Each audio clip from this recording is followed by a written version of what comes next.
So let's hope for the best that it will work, right? Yes? No, I'm just waiting. Right, okay, very good. Finally we can start, right? So, let us again start from the beginning. So what we are saying here is that if you look at this year's mains the question paper 1, can we say that is relatively easy for compared to previous years. The questions are very simple, straightforward, and they do not require much of analytical perspective because of the direct nature of the questions. But at the same time, when we look at these kind of questions, you have to write qualitatively superior answers, because when the questions are direct and simple, you can see that everyone can write good answers, but this examination is of a relative merit.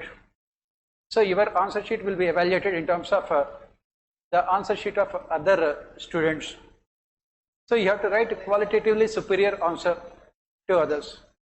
You have to write qualitatively superior answer to others, and this is where your conceptual clarity, your ability to interlink the things will come into picture. So let us start with the first question from section A, paper 1. Public management takes what and why from public administration and how from business management? Elucidate, elaborate, right? As usual, we always say that we have to start our answer with the why aspect of the question, right? So what is the why aspect of the question? Why did this concept of public management had come into existence within the discipline of public administration? Why did it come into existence? It had come into existence because of the failure of the welfare state. Why did this welfare state fail? It has failed because of the monopoly of the government over service delivery mechanisms through public sector enterprises. And that is what your introduction should be. Then come to the other part of your answer, that is public management takes what and why from public administration and how from business management. So what and why? What is this what and why from public administration? Right? What of public administration here is maximizing welfare of people. The objective of public administration is to maximize welfare of people. Why? Why? Because why should the government maximize welfare of people? What is the reason why the government should maximize welfare of people? In a democracy, it is the moral responsibility of the state to maximize welfare of people. Not only that, in a democracy, the ability to win elections depends on their, in a democracy, the ability to win elections of a political party depends on their capacity to maximize welfare of people. This is what we say, what and why of public administration. So ultimately what we are saying here, they have to maximize welfare of people. How to maximize welfare of people? By formulating policies and implementing policies. That is what we said, governance. Governance is the process of taking decisions and also implementing those decisions with the objective of maximizing welfare of people. And then come to the next part of the question. Between 1950s and 1990s, countries around the world have opted for a centralized top-down approach to development. Absolute monopoly of the state. It led to what we call state failure. It has resulted in state failure. Then the question comes up is how? Because one model of development is not successful. The state-led centralized top-down approach to development has been a failure. Then how to do it better? That is where we talk about how of business management. This business management teaches us regarding how to perform the task in a more efficient manner. In business management, you talk about the objectives being economy and efficiency, and that is what this in a public management emphasizes on. So the shift, there is a shift in the emphasis from policy formulation to policy implementation. Shift in the emphasis from policy formulation to implementation. That means how to implement the policies. And how to implement the policies? The earlier method was a failure. That is state-led, centralized, monopolistic, top-down approach was a failure. Please remember, you have to include all these words: state-led, centralized, top-down, monopolistic. Development was a failure. That is the reason why this concept of public management had come into existence, wherein the state would consider itself as a service provider and it will treat people as consumers. Why? Because the moral responsibility of the state was a failure. It has to be replaced with what we call legal accountability. Legal accountability. And then give the examples of these things. It is called new public management in Western countries, as part of a public choice approach. And as part of this, in India also we have implemented the reforms. We have ended the monopoly of public sector enterprises. We have ended the monopoly of public sector enterprises. We have opted for privatization of services through public-private partnerships also. After writing all these things, then come to the conclusion. This public management approach to public administration is necessary but not sufficient. That is what your conclusion should be. And that is the reason why we have seen more changes to this approach in the form of what is called NPS, New Public Service Approach. That should be your conclusion. As you can see here, you have to include so much of information in 150 words. That is where the real game lies. So much of information in 150 words. The question looks very easy on the face of it, but it is all about how you write the answers, because you have to include all these points in your answer. Then let us go to the next question.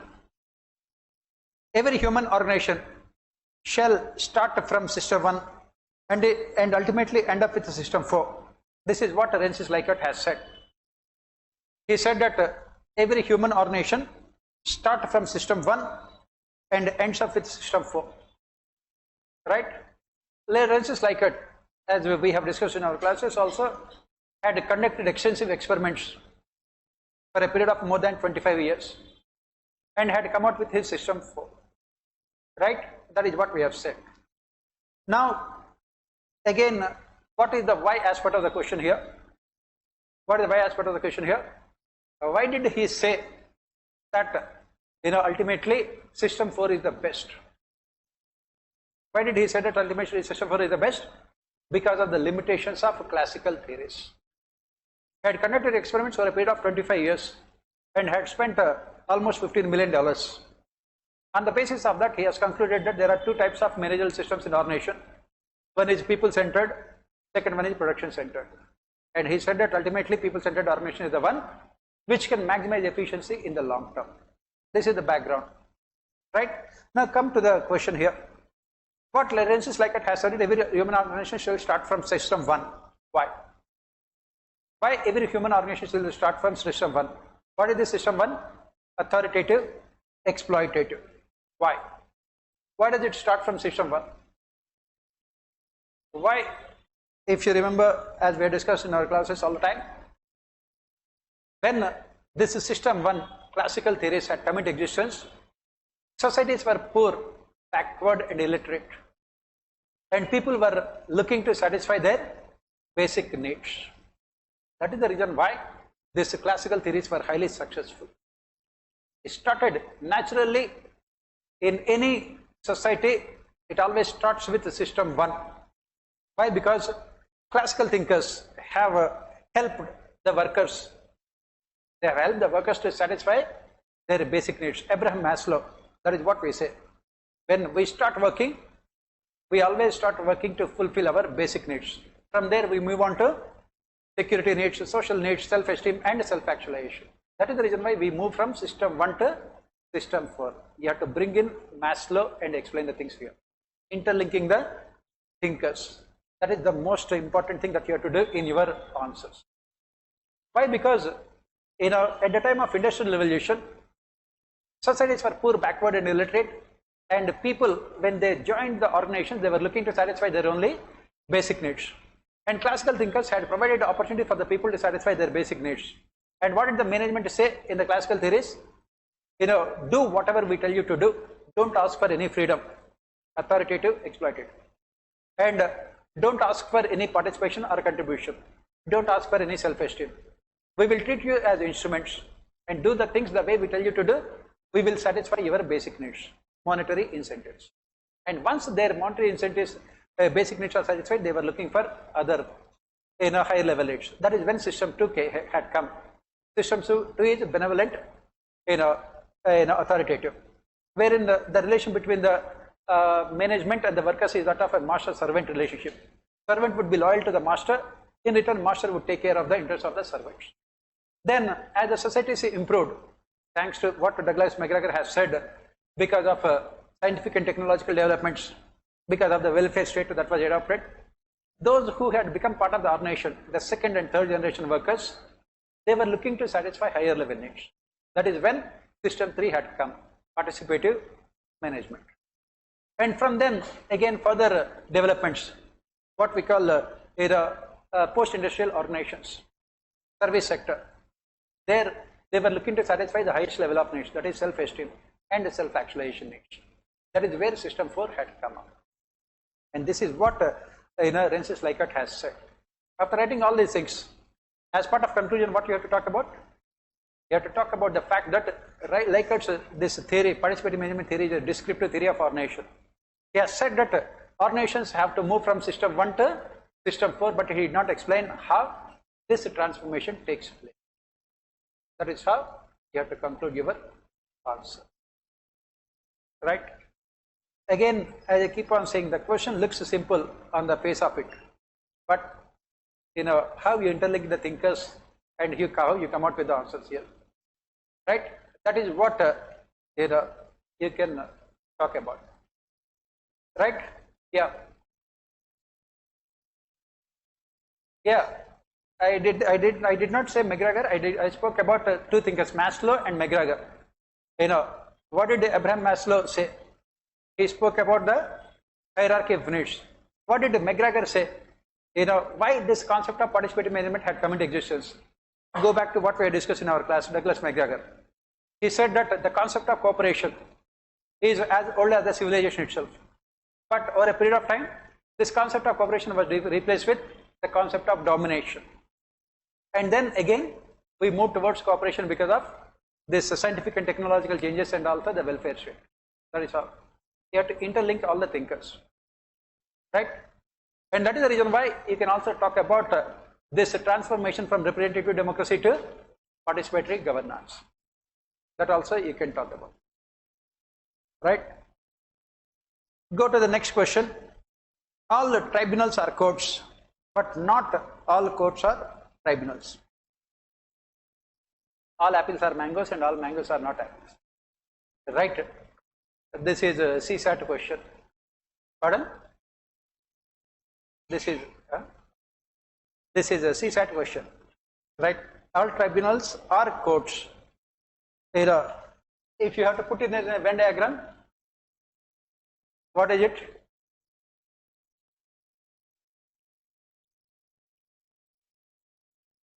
Right? If you are interested in drawing diagrams in public administration, you can do all these things. All tribunals are courts, but not all courts are tribunals. Right? Right? Now, let us see what is the answer here. Again, you start with why aspect of the question. Why do we need these courts and tribunals in the first place? Why do we need the courts and tribunals in the first place? Constitutionalism. Constitutionalism. Right? We need constitutionalism, that is strict implementation of rule of law in letter and spirit. That is the reason why we need independent judiciary. Right? You are taking the concept of constitutionalism of a paper 2 and writing it in paper 1, because your introduction has to be all the time different from others, and it has to be qualitatively superior to others. Right after that, that is the reason why we have, as part of this constitutionalism, two important things: independence of judiciary and judicial review. Then what happened after that? Over a period of time, this ordinary judiciary has failed to ensure timely and efficient justice. For a period of time, this ordinary judiciary has failed to ensure timely and efficient justice, and that led to the emergence of tribunals. These tribunals had come into existence to provide timely, efficient, and cost-effective justice. Right? So, if you can see here, we are coming like this only. We are starting from courts and going to the tribunals. They had come into existence. Then come to the explanation part. All the tribunals are courts. So, why do we say that all tribunals are courts? Why do we say that all tribunals are courts? They perform all the functions of courts. What are the functions performed by the courts? Investigating the cases and coming out with the judgments. Right? But we don't completely agree also that all tribunals are full courts. Why? Because tribunals have limited judicial powers. That is what we say. They have limited judicial powers. So what are the limited judicial powers that we are talking about here? They can pronounce judgments, they can impose fines, but they don't have the power of contempt of court. Tribunals don't have the power of contempt of court. These tribunals have only the powers of a civil court. That is what you say. These tribunals have the powers of a civil court. And what are the powers of a civil court? They can impose fines for any kind of wrongdoing. Give the example: Competition Commission of India, National Green Tribunal, Security and Exchange Board of India. Right? All these tribunals have only powers of a civil court.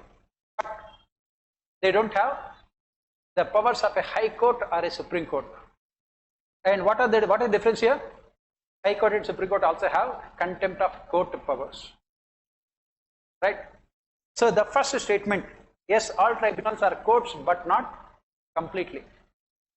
And the second statement, not all courts are not tribunals.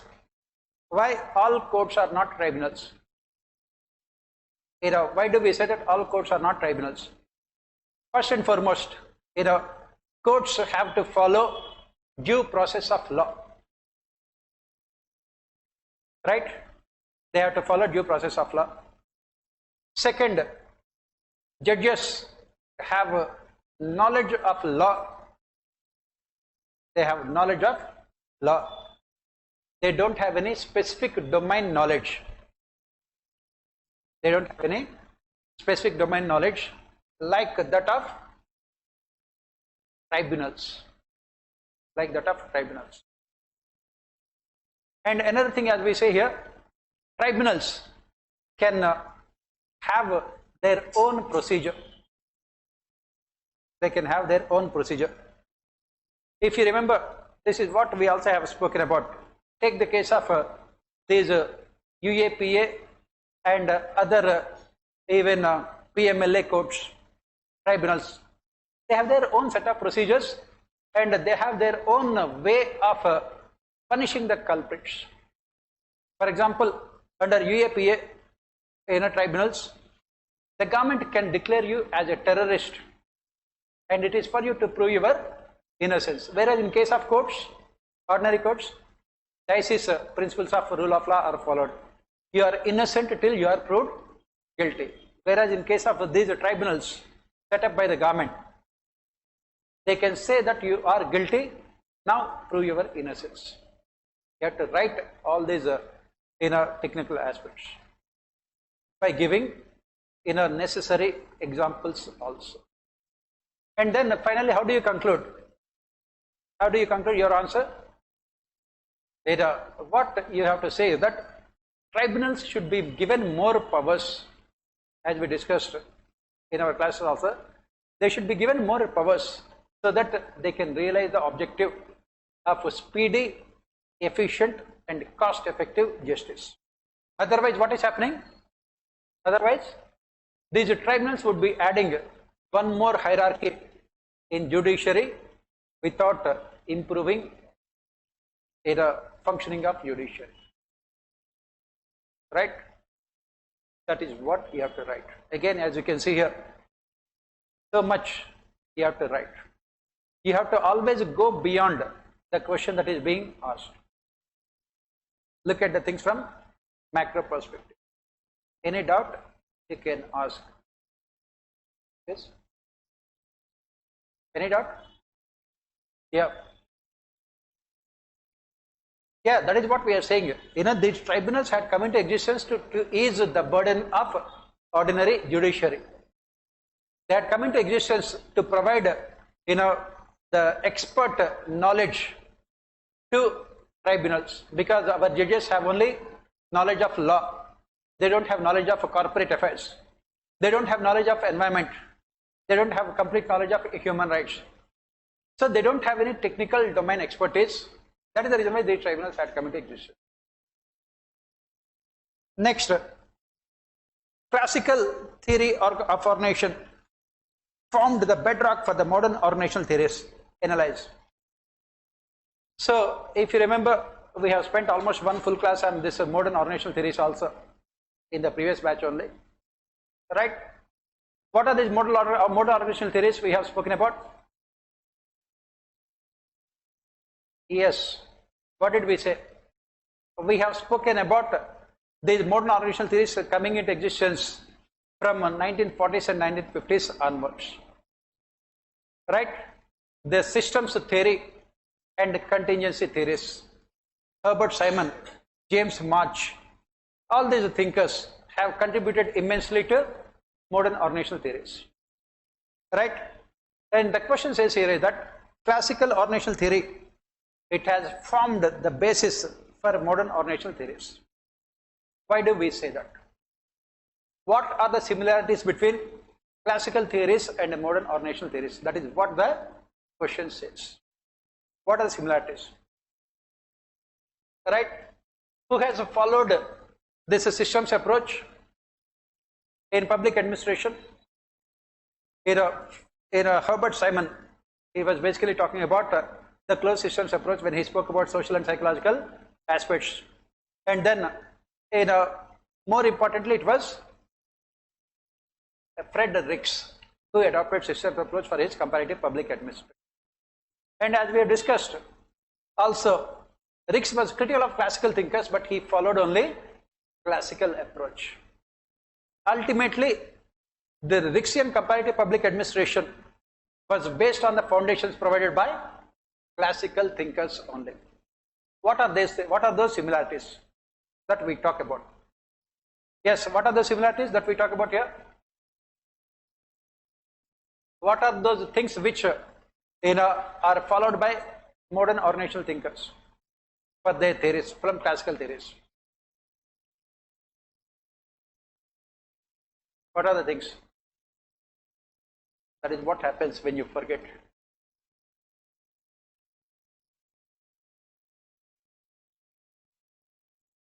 Yes, it talks about ordination as an open system. Okay, fine.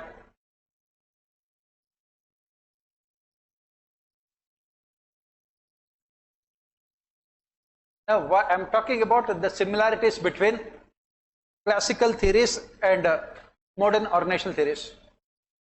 What are the things that modern ordinational theories have followed from the classical thinkers?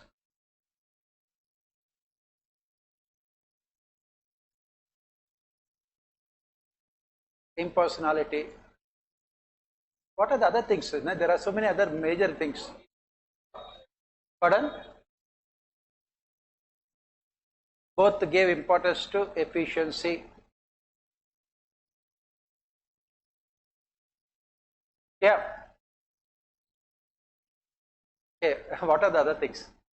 When you write interdisciplinary 10 times, it will not become 10 points, right? What are other things? Go to Rick's comparative public administration, what we have discussed. Right, first and foremost, macro perspective. Both of them looked at the organization from macro perspective. Right? Macro perspective. They were macro theorists, and both of them wanted to formulate universal theories. They wanted to come out with universal theories. Third, both of them adopted inductive approach to theory formulation. Inductive approach. Please, this is what we have said. Ricks, he said that he would adopt deductive approach, but in the end, he was only following inductive approach to theory formulation. What did he say?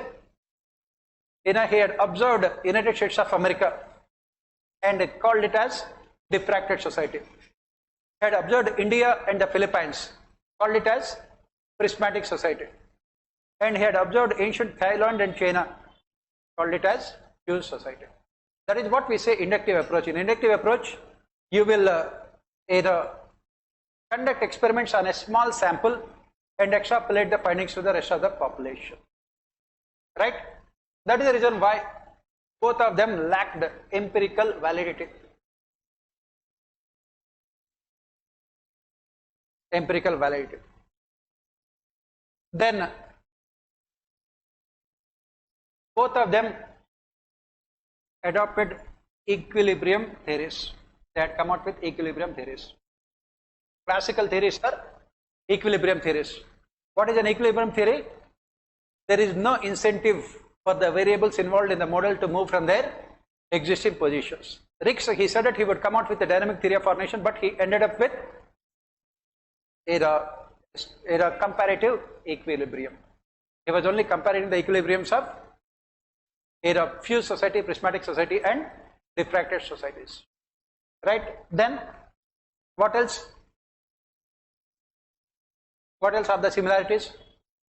Next one is, as he has pointed out, both of them were parochial in their approach. Classical thinkers were naively parochial. Modern organizational thinkers are parochial knowingly. Right? Ricks has said that classical theories have failed because they had come out with a one-size-fits-all approach to all the solutions presented by problems. Whatever that is good for America, classical thinkers felt that would be automatically good for the rest of the world. They did not look at the conditions prevailing in different parts of the world. They did not conduct any experiments in other parts of the world, but they had this parochial attitude to believe that whatever the solution they are providing would be sufficient for the rest of the world. And Ricks has said that classical thinkers have failed because they were naively parochial. But in the end, again, Ricks ended up with the same approach. He said that development means transformation from a fused to prismatic and prismatic to diffracted. And what is the example he had given for a diffracted society? United States of America. That means he said that what is good for America will automatically be good for the rest of the world. You have to write all these points. Right? So that is what classical organizational theory formed the bedrock of for the modern organizational theories. What modern organizational theories, what they have done? They have expanded the scope of classical organizational theories by adopting ecological approach. That is what you have to say. They have expanded the scope of classical theories by adopting ecological approach.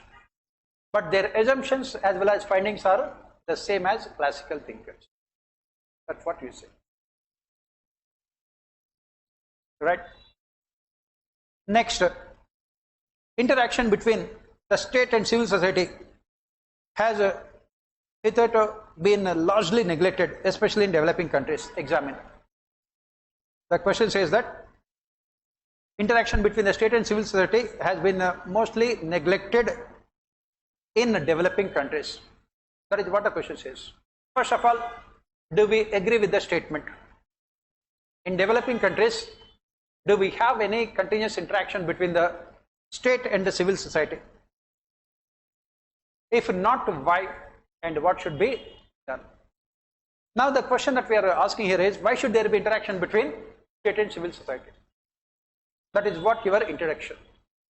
Why should there be an interaction between the state and the civil society? Why should there be interaction between state and civil society? Go back to the introduction we have given to the civil society organizations. After Industrial Revolution, two important institutions started dominating the lives of the people. What are they? State and the markets. For a period of time, both of them proved to be exploitative in nature. Right?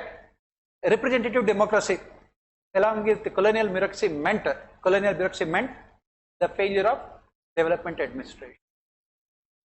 So, if we have to realize the objectives of citizen empowerment, what we have to do? We have to transform our representative democracy into participatory governance. That is the reason why we need interaction between state and civil society. Centralized, top-down, monopolistic, authoritative approach to policy formulation and implementation has been a failure. Give the example of India. The one-size-fits-all approach that we have followed has been a failure. Why? Because there is huge amount of distance between the policies formulated at the top and the needs of the people at the bottom. The mismatch led to the failure of development administration. Then what is required? We need a citizen-centric approach to development. How the citizen-centric approach to development is possible? Only when there is continuous interaction between the citizens and the state. And this is possible with the help of civil society organizations. They are at the middle between the citizens and the state. Why? Because in a representative democracy, the role of citizens ends the moment they vote in elections, in governance. For the next 5 years, it can be electoral dictatorship. The state, using its brute majority on the floor of the house, can pass any laws. Then give all the examples. Why this interaction between state and civil society is important. Give the example of this Citizenship Amendment Act, which was passed, by using majority. Give the example of farm bills, again, which were passed. Give the example of the resistance against special economic zones and all other, economic reforms. Why? Because unwillingness on the part of the state to include citizens in governance. That is the reason why we need interaction.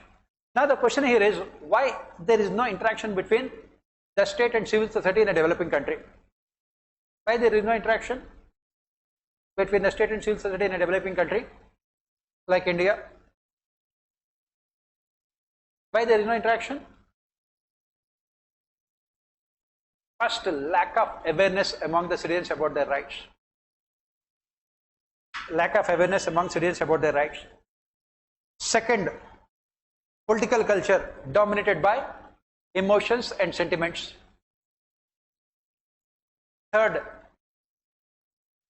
a colonial bureaucracy. Colonial bureaucracy. Fourth, failure of media.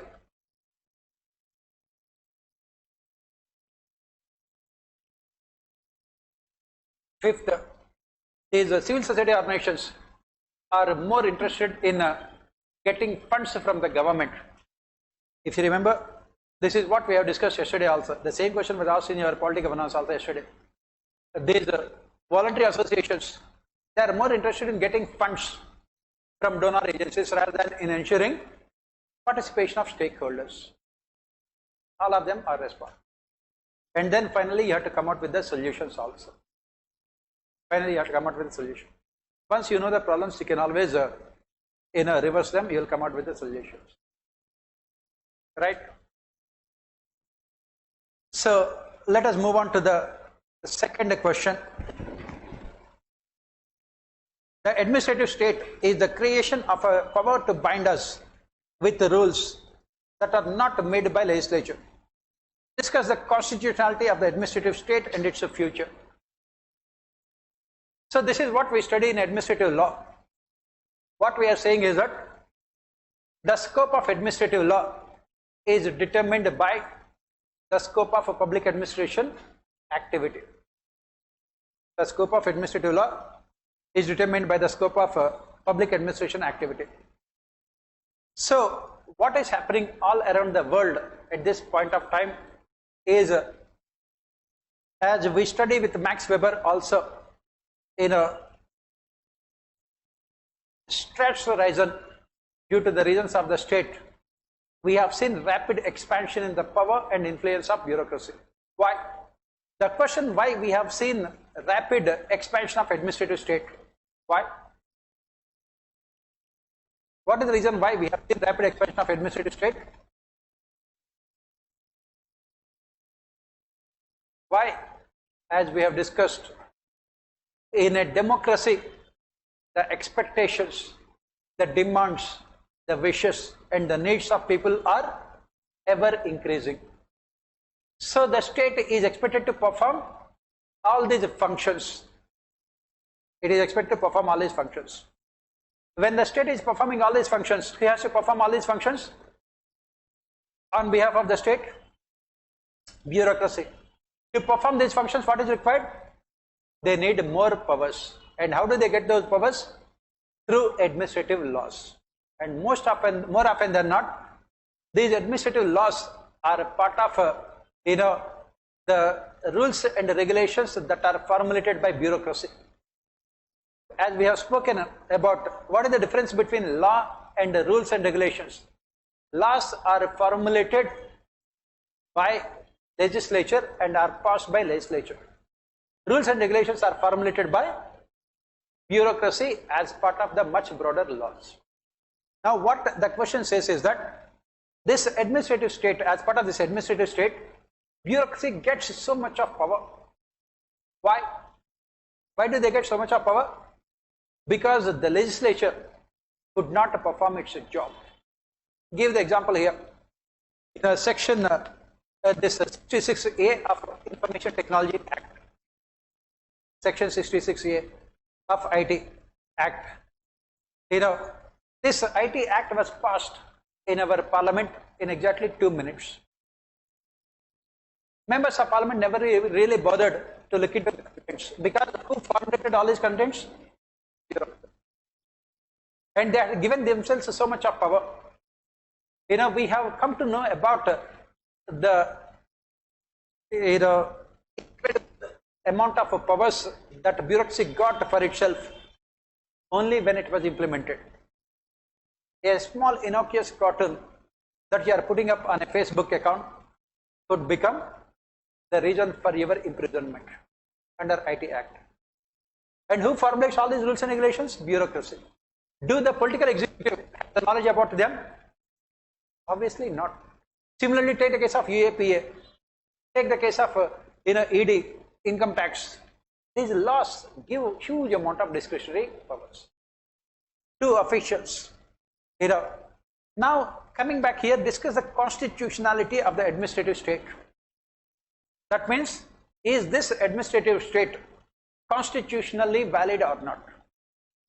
Obviously not. As we studied with Dicey also, administrative law is an evil. It is a devil. Right? Why? Because this administrative state empowers the bureaucracy without accountability. It empowers bureaucracy. Give the example. Take the case of sedition laws. Sedition laws.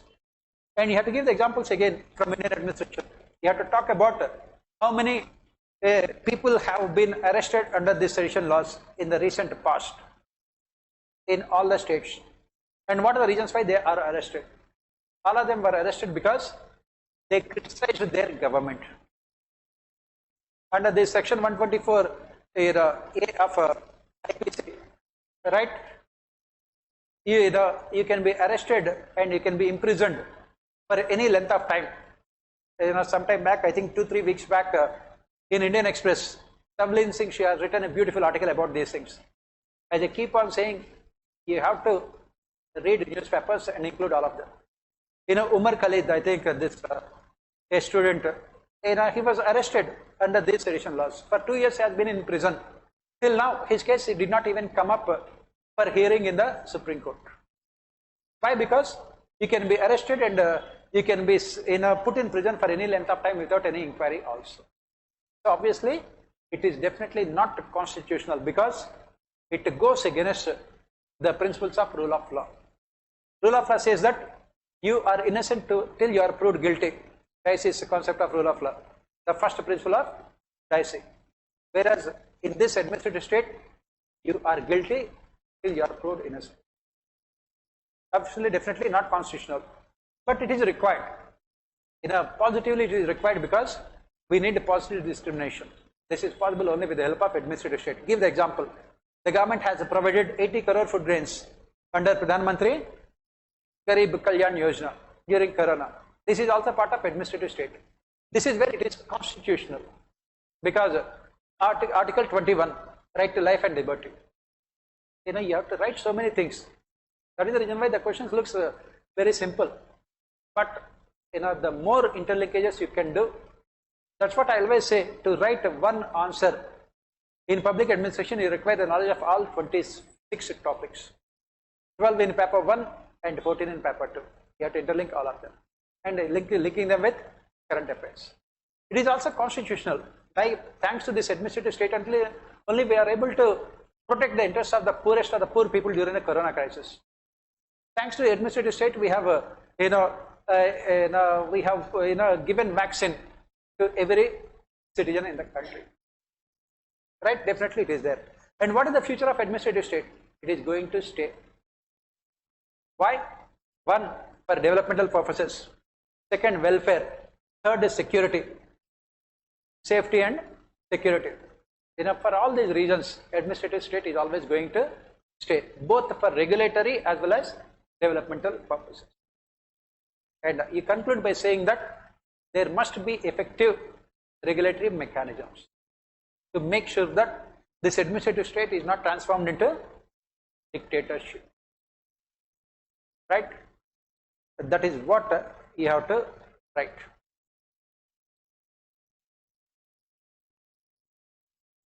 You can give all the examples, of administrative, whether it is NREGA, part of administrative state. The government is providing employment to people. Sarva Shiksha Abhiyan, providing compulsory universal education to children between 6 to 14 years. Everything is part of administrative state. Right? And what is so unique about this administrative state here? Through the rules and regulations, you are identifying the beneficiaries.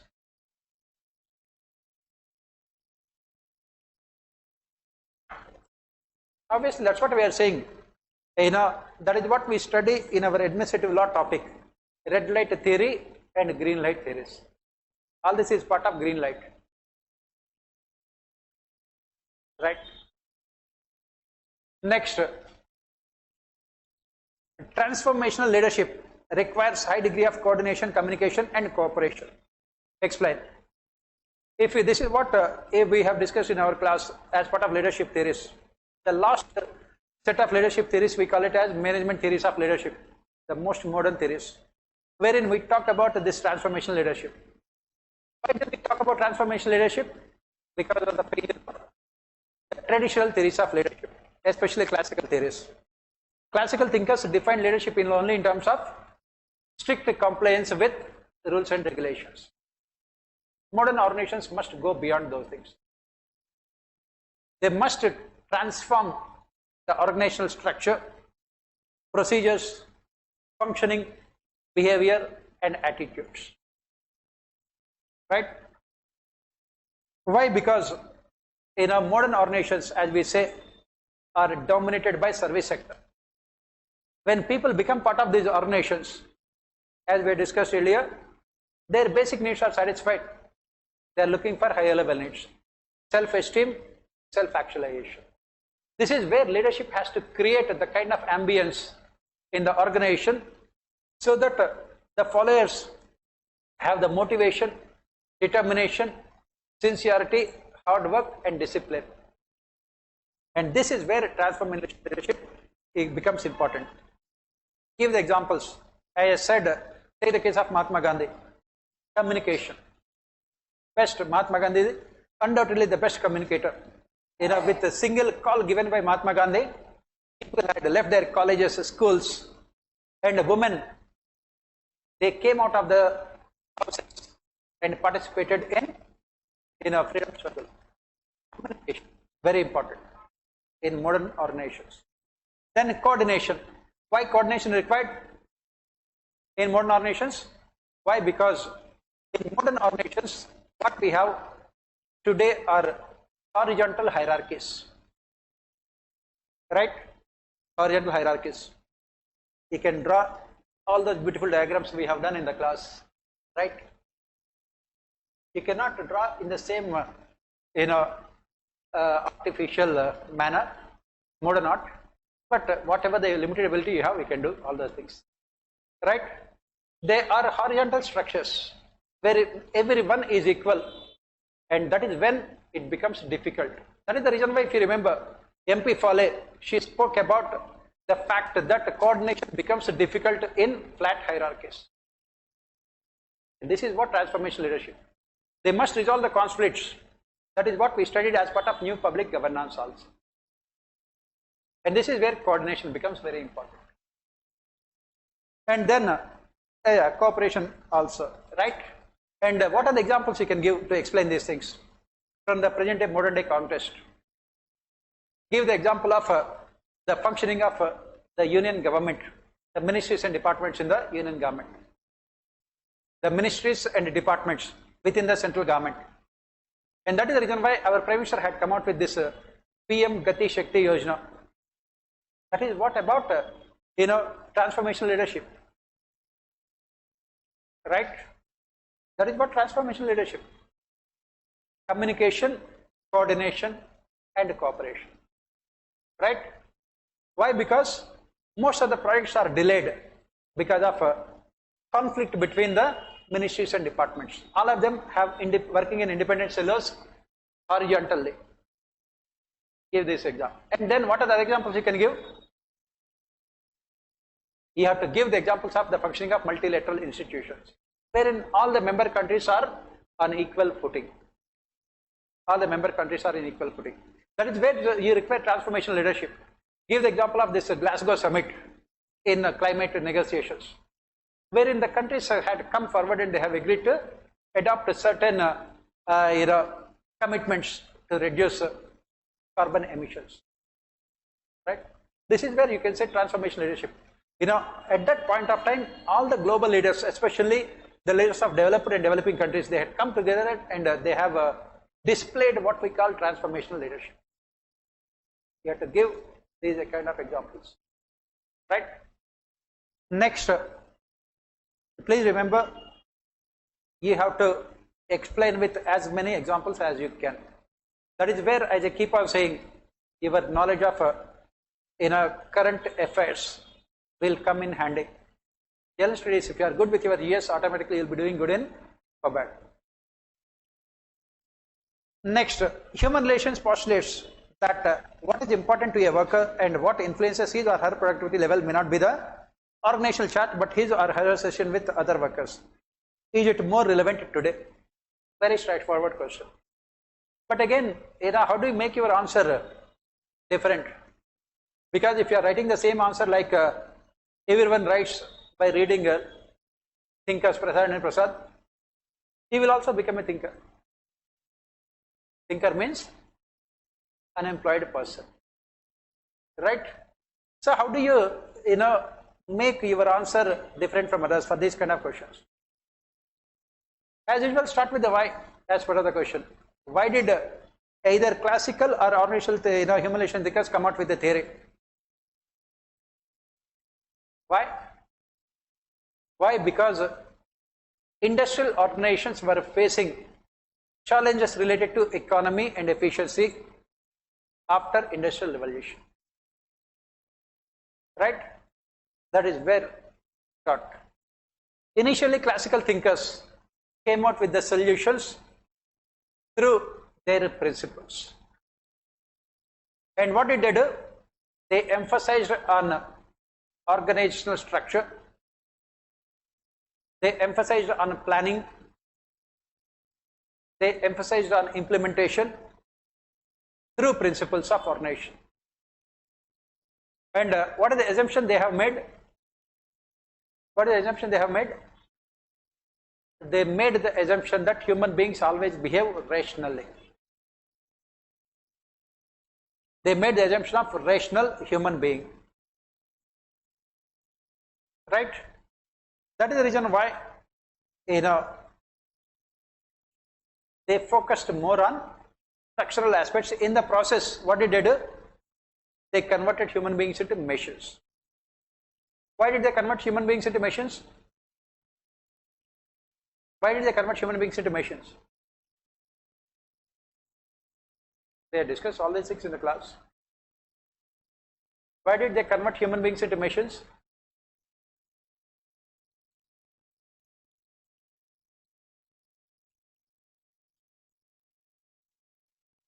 Examination, you have to write something. Right? You cannot smile, you cannot laugh. Right? Examiner, does not have is not fortunate enough to see your faces. Right? Why did they convert human beings into machines?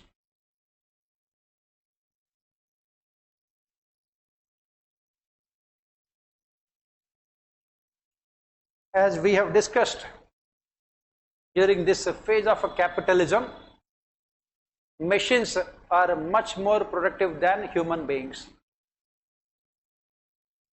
Right?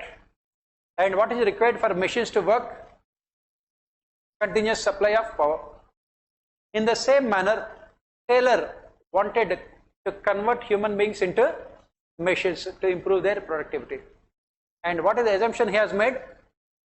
Give them money, so that he can convert the workers into machines to maximize their productivity. That is the reason why they have converted.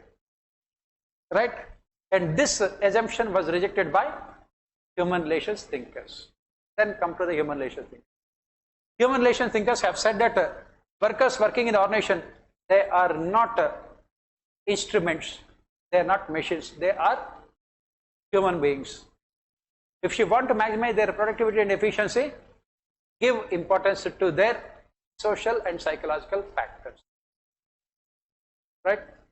This is what I say conceptual clarity. From human being to machine, again from machine to human being. You have to bring in this kind of transformation in your answer, so that you can transform your life also. From NPL to IPL. Right? That is what NPL means, non-performing liability, to IPL means Indian Premier League. Right?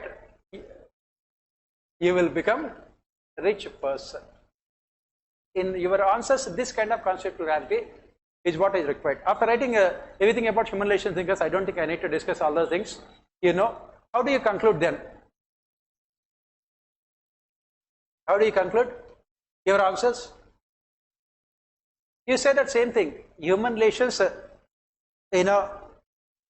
theories are necessary but not sufficient to maximize efficiency of our nations. Because organizations require both the physical structure as well as interpersonal relations. That is the reason why we say that human relations and behavioral thinkers. What is the criticism we make of these thinkers? We say that these thinkers have come out with theories. They have people without organizations. That is the criticism we make against human relations and behavioral thinkers. People without organizations. Classical theories are organizations without people, and human relations theories are people without organizations. That is, both of them cannot go together. So what is required is a combination of both. And that is what you have to conclude also. Pardon? Yes, obviously, it is very relevant, human relations theory. Why it is more relevant today? Why? Because service sector is contributing maximum to the GDPs of countries around the world, including India. 57% of our GDP comes from service sector. And what is the most important factor of production in service sector? Human beings. Whereas classical theories were successful because at that point of time, it was the industrial sector that was contributing maximum to the GDPs of the countries. Industrial sector. Now, what is the contribution of industrial sector? 17%, 57% service sector. That is the reason why human relations theory becomes more relevant. Next, Bernard posits the zone of indifference as the human condition that animates authority relationships and cooperation in modern organizations. Examine. Right? What is the question saying here? Bernard talks about the zone of indifference as the human conditions that animates authority relationships and cooperation in modern organizations. Examine. What have you understood by this statement? As I said, understanding the statement becomes the most important thing. What have you understood by the statement? He defined this zone of indifference as a human condition wherein authority relationships and cooperation come together in modern organizations. Once you understand the statement, the answer becomes very easy. Anyway, what have you understood about this zone of indifference? What is this zone of indifference? According to Chester Bernard, he spoke about three different zones. First one is zone of resistance, zone of uncertainty, and zone of indifference. What is zone of indifference? Bernard's zone of indifference we say is equal to same as Herbert Simon's zone of acceptance. Right? Now, what according to Bernard here is that workers will accept the decisions of their superiors if the decisions fall in this zone of indifference. That is what we know. Right? They will accept the decisions. They will accept the orders of their superiors if they fall in this zone of indifference. Now, why do they accept here? Why do they accept here? According to Bernard, acceptance is the basis of authority in organizations. Why do they accept the decisions here? According to Bernard, because the four conditions are fulfilled.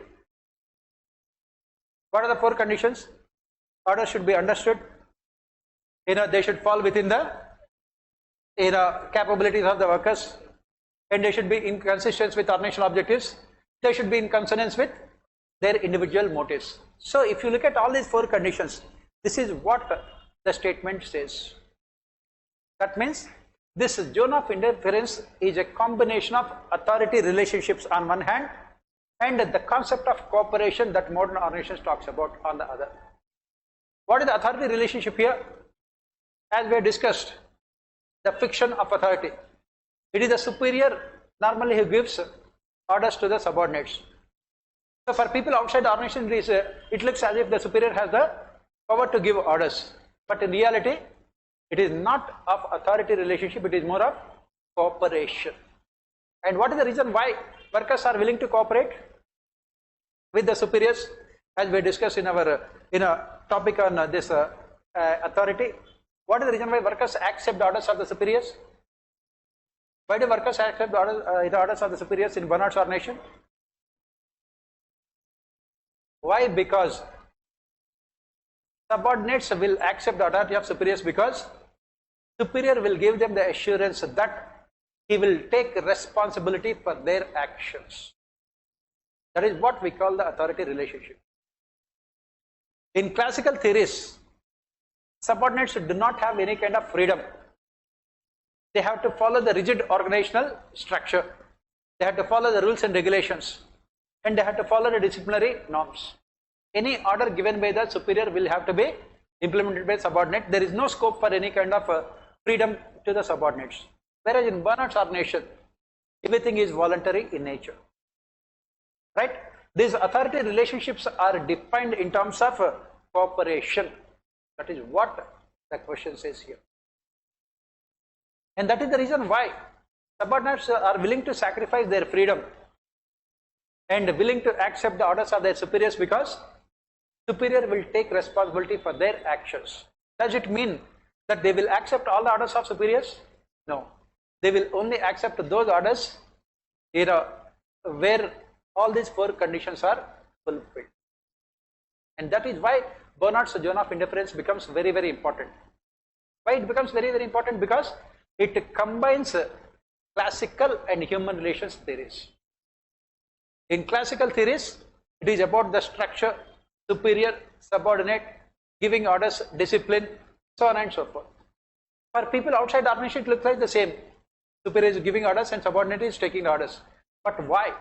That is because of cooperation, because of human relationship, because of social and psychological factors.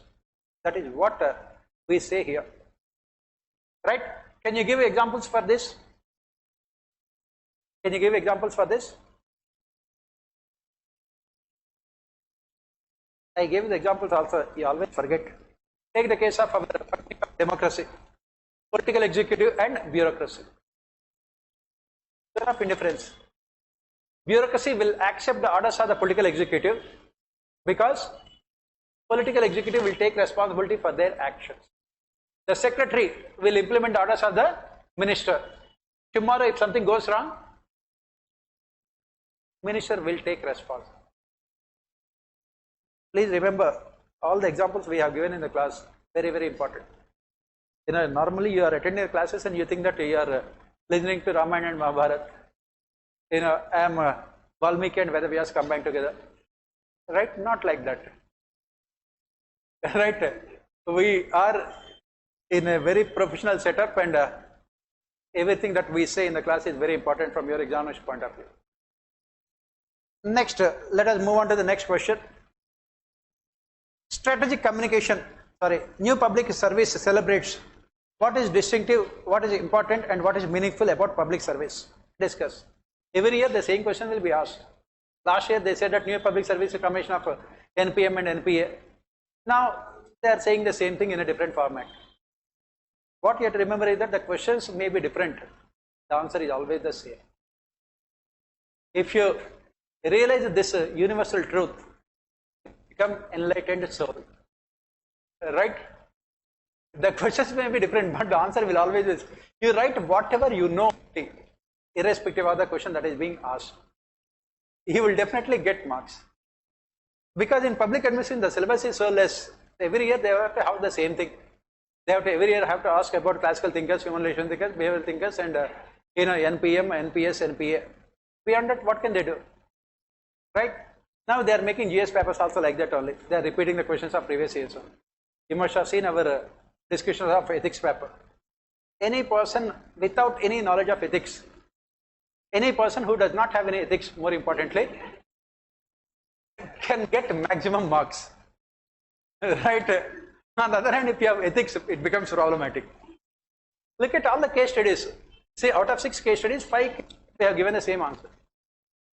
Because in every case study, the protagonist has old parents who are sick, and two college going and school going children. Finances are already problem. What nonsense is this? Right? That is the reason why we call this as useless public service commission. Right? You have to change the examination structure pattern. This is not the way you ask the questions. Right? So coming back here, new public service celebrates what is distinctive, what is important, what is meaningful about public service. So what is distinctive? As usual, you start with the introduction. Why? Why did this NPS come into existence? It had come into existence because of the limitations of the welfare state and also NPM state because of the limitations of welfare state and NPM state. What are the limitations of welfare state? In a welfare state, the state treats people as subjects to be governed. Bureaucracy is only morally responsible. Whereas in a neoliberal state, NPM state, state treats people as customers and considers itself as service provider. And what is the limitation here? It can only benefit those who can afford to pay for the services. And that is the reason why NPS had come into existence. So what is distinctive about NPS? What is so different about NPS? It treats people neither as subjects nor as customers but as citizens. It treats people neither as subjects nor as customers but as citizens. What is meaningful about NPS? What is meaningful about NPS? What is important and meaningful about NPS? It gives importance to 4 E's: economy, efficiency, effectiveness, and equity. It gives importance to all these 4 E's: economy, efficiency, effectiveness, and equity. Then what else? NPS also talks about democratic representation and participation, which is not possible either in welfare state or NPM state. Democratic representation and participation. Next, what else is about NPS state? It gives importance to inclusiveness and equity as part of development process, right? So basically it talks about participation, it talks about accountability, it talks about professionalism, it talks about discipline, it talks about cost benefit aspects, and at the same time it also focuses on welfare and developmental aspects. That is what you have to write. What are the examples you can give for NPS in India? What are the examples you can give for NPS in India in recent times? Yeah, vaccination is the best example of NPS. And what else? What else is the example you can give for NPS?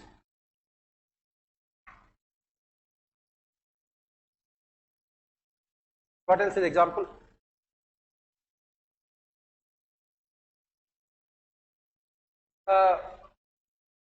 Where we are talking about efficiency as well as equity.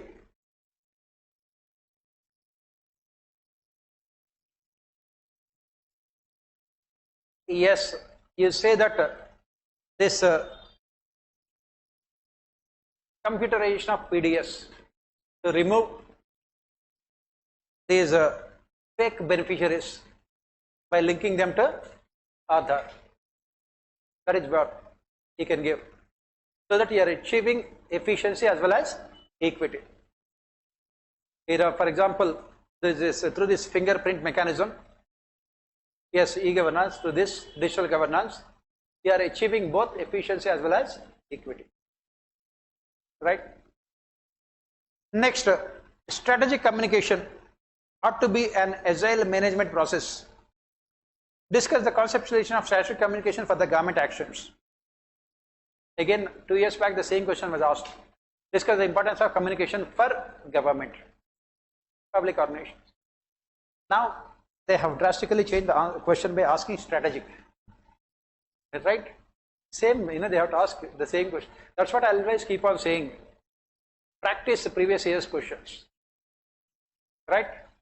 Tomorrow when we discuss Indian administration, all the questions are directly repeated from previous years, including the spelling mistakes, to maintain consistency. For example, Mughal administration, is a centralized despotism? I think the first question. So that was asked in previous years. And what UPSC should do is that, in brackets, 2004. That means they have asked the same question in 2004.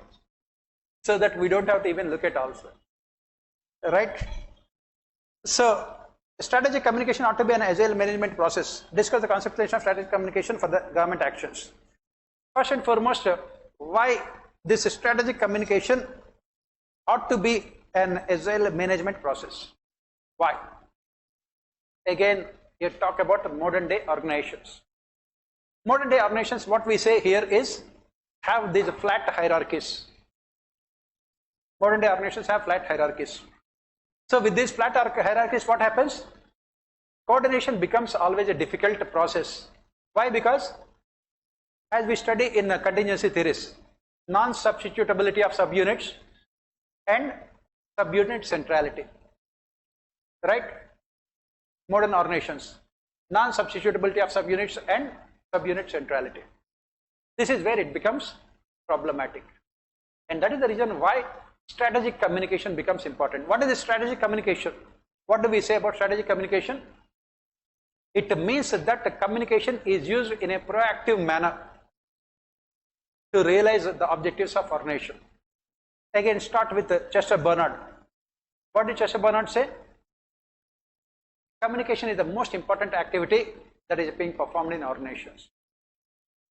That is the reason why Bernard theories of organization can also be described as a theory of communication. Right? Why? Because when these different departments, highly specialized ones, are working in independent silos, then the leader must ensure that there is no conflict among the domains with different departments.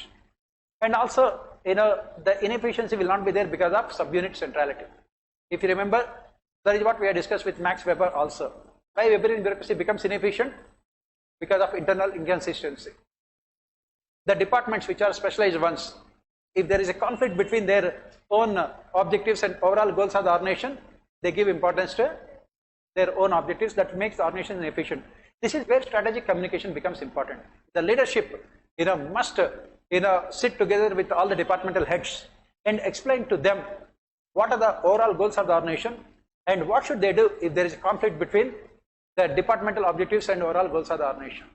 That is when strategic communication becomes important. And not only that, there should be constant feedback within the organization. There should be constant feedback, because when people are working in independent silos, I remember I have given this question in my test series also, the theory JUD. Those who have attended the test series, I gave the theory JUD. Theory X, theory Y and theory JUD. Right? What is this so unique about this theory JUD? It says that we must go beyond theory X and theory Y, wherein we have to give complete independence to all the members of our nation, with communication becoming the most important activity that is being performed. Strategic communication. Right? I said that this question can come, and they have given the same question without naming the theory JUD. Right? So what happens here is that this constant communication, motivation, conflict resolution, coordination, feedback mechanism is what modern organizations require. Right? Now coming back here, discuss the conceptualization of this strategic communication for the government actions. How do we conceptualize this strategic communication for government actions?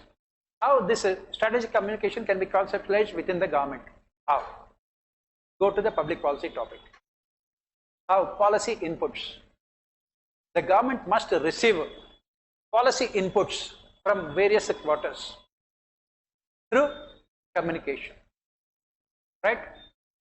What are the various quarters that will be providing policy inputs to the government? Political parties, media, bureaucracy, civil society organizations, judiciary, multilateral institutions, private sector, people themselves, all of them will be providing information.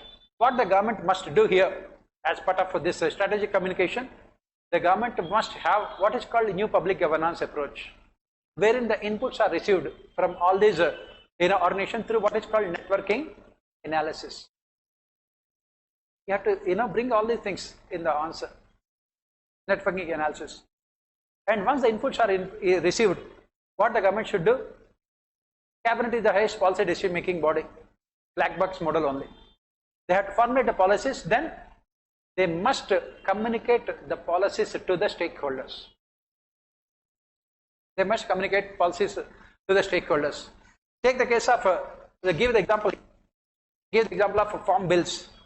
Why there was so much of opposition to farm bills? Because of the failure of the government to communicate the benefits to the stakeholders. This is what we say colonial mindset. What did the government say? We have majority, we have 300 MPs in Lok Sabha, so we will formulate what are the policies that we want. Who are you to ask? People have said that we will tell you who are we. Then the government was forced, right? This is where we talk about the strategic communication. And then the most important part of the strategic communication is receiving the feedback. Most important part, receiving the feedback. Give the example here. For example, take the case of Corona crisis. The government has changed its policies during the entire Corona crisis management. Initially, the government had imposed strict lockdown, and most of the state governments were not in favor of this kind of strict lockdown, but still they continued with this. And then they got the feedback that people were not happy. They relaxed. And then, take the case of vaccination program. Initially, the government had given complete freedom to the state governments. Government literally abdicated its responsibility, saying that let the state governments buy the vaccines. Then they received the feedback. It is not possible for the states to buy the vaccines from the international market because these vaccine makers would sell vaccines to the countries but not to the subunits. Getting the feedback. This is where this strategic communication becomes very important for governmental action. Right? Yes. Conceptualization means theorizing whole thing, coming out with a structure. The question says that discuss the conceptualization of strategic communication. How you clearly come out with this strategic communication for public actions. What is the structure? What is the procedure for strategic communication? That is what I said. What the government should do must is, in the first place, they must ensure that all these independent silos which are working are interconnected. That is the first step in strategic communication. Conceptualization means theorizing everything, coming out with a proper theory. Next, fourth question. Leadership is seen as dealing with change, whereas administration viewed as coping with complexity. In this context, discuss the contextuality of leadership and administration for the success of our nation. This is what we studied, if you remember. Leader and the manager. What is the difference?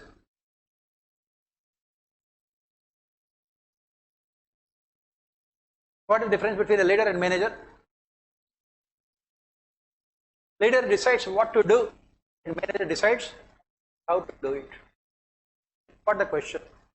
Leaders is seen dealing with the change, and manager, administrator are how to cope with the complexity of a change. Right? Now, come to the answer. How do we answer? Understanding the question first and then come to the structure. As usual, the why aspect here. Why do we need leadership and administration in our nations? That is what you start. Modern organizations are dominated by service sector. And in this age of globalization, what is the problem in this age of globalization? In this age of globalization, the problem is highly dynamic organizations. Situation within the organization, situation outside the organization keeps on changing. That is what we said. The only thing that is constant in this world is change. So the leader has to cope up with the change. We are talking about the contingency theories here. The leader has to deal with the change. What kind of changes we are talking about here? What kind of changes that we are talking about here? Changes in the tastes and preferences of consumers. Changes in technology. right? Changes in technology, changes in the market forms. Today you might be in competition, tomorrow you can be part of a imperfect competition in the form of either oligopoly or duopoly, right? Then changes in policies of government, then global changes, global recession, or exogenous changes in the form of wars or natural disasters, outside changes, these are all unanticipated ones. So when so many changes are taking place, right, apart from this internal changes in the what? The needs of people working in the organization. Their basic needs are satisfied, they are looking for higher level needs. And changes in organizational structures.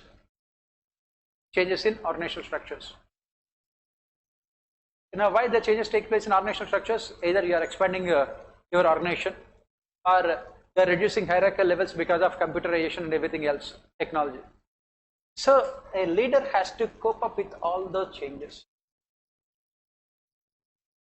A leader has to constantly observe the changes that are taking place outside as well as within the organization. And he has to come out with policy decisions to make organization relevant in the changing circumstances.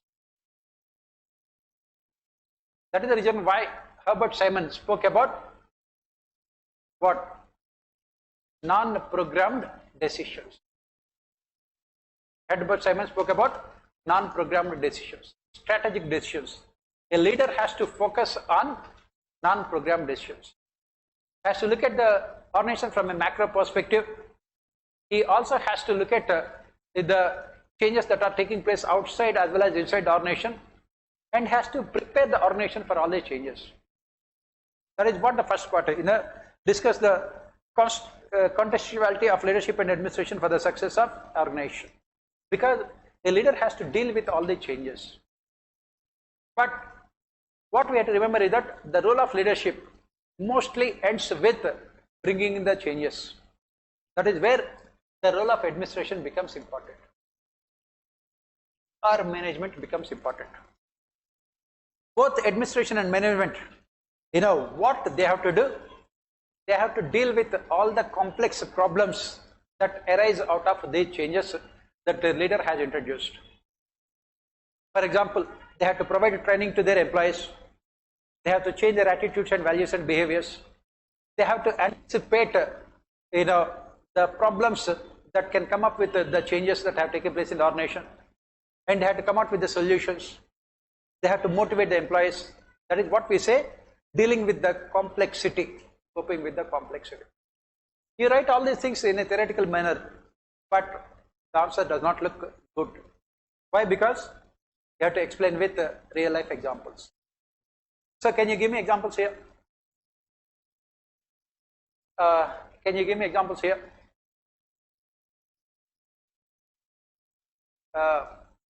First, you take this example, the transformation from a welfare state to NPM state. Transformation from a welfare state to NPM state. After 1991, we have introduced liberalization, privatization, and globalization. That required transformation from a welfare state to ANPM state.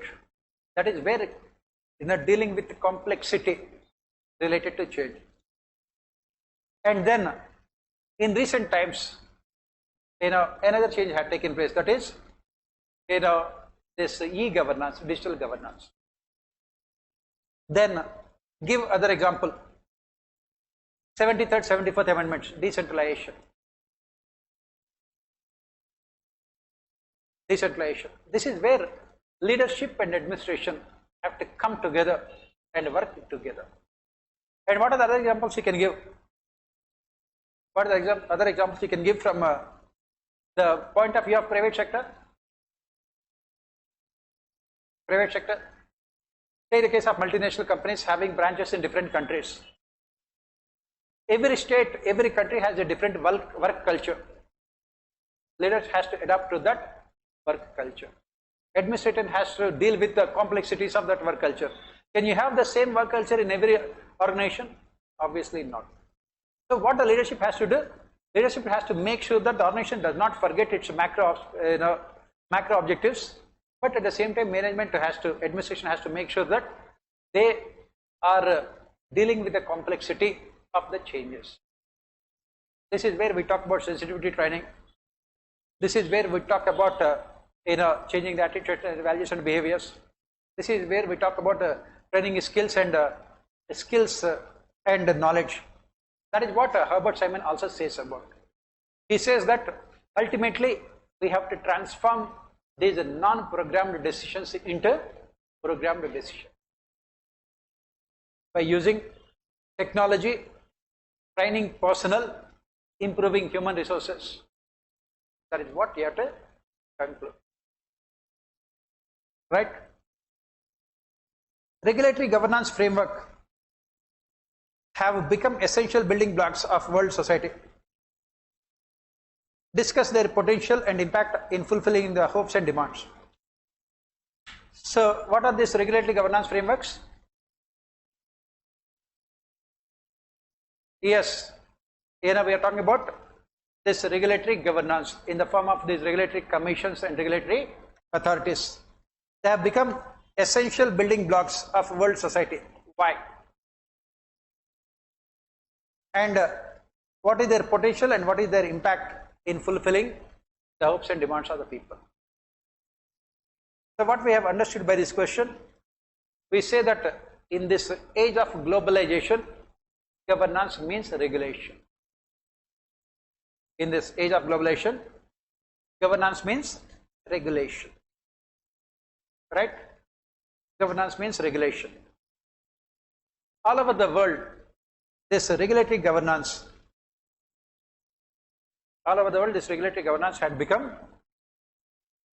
the most essential part of governance. So, we are talking about so many things here.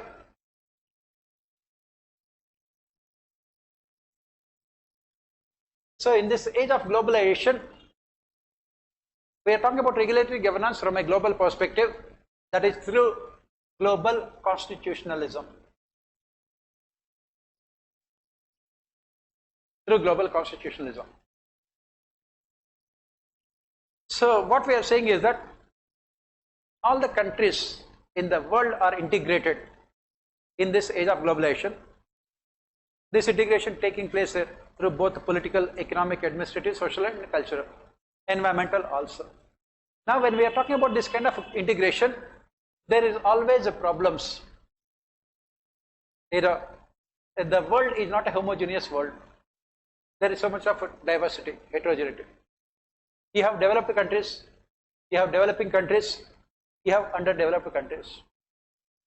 So you need an effective regulatory governance framework to ensure the success of globalization. That is the reason why we have these multilateral institutions like United Nations, World Bank, or WTO, or IMF, or these climate summits also.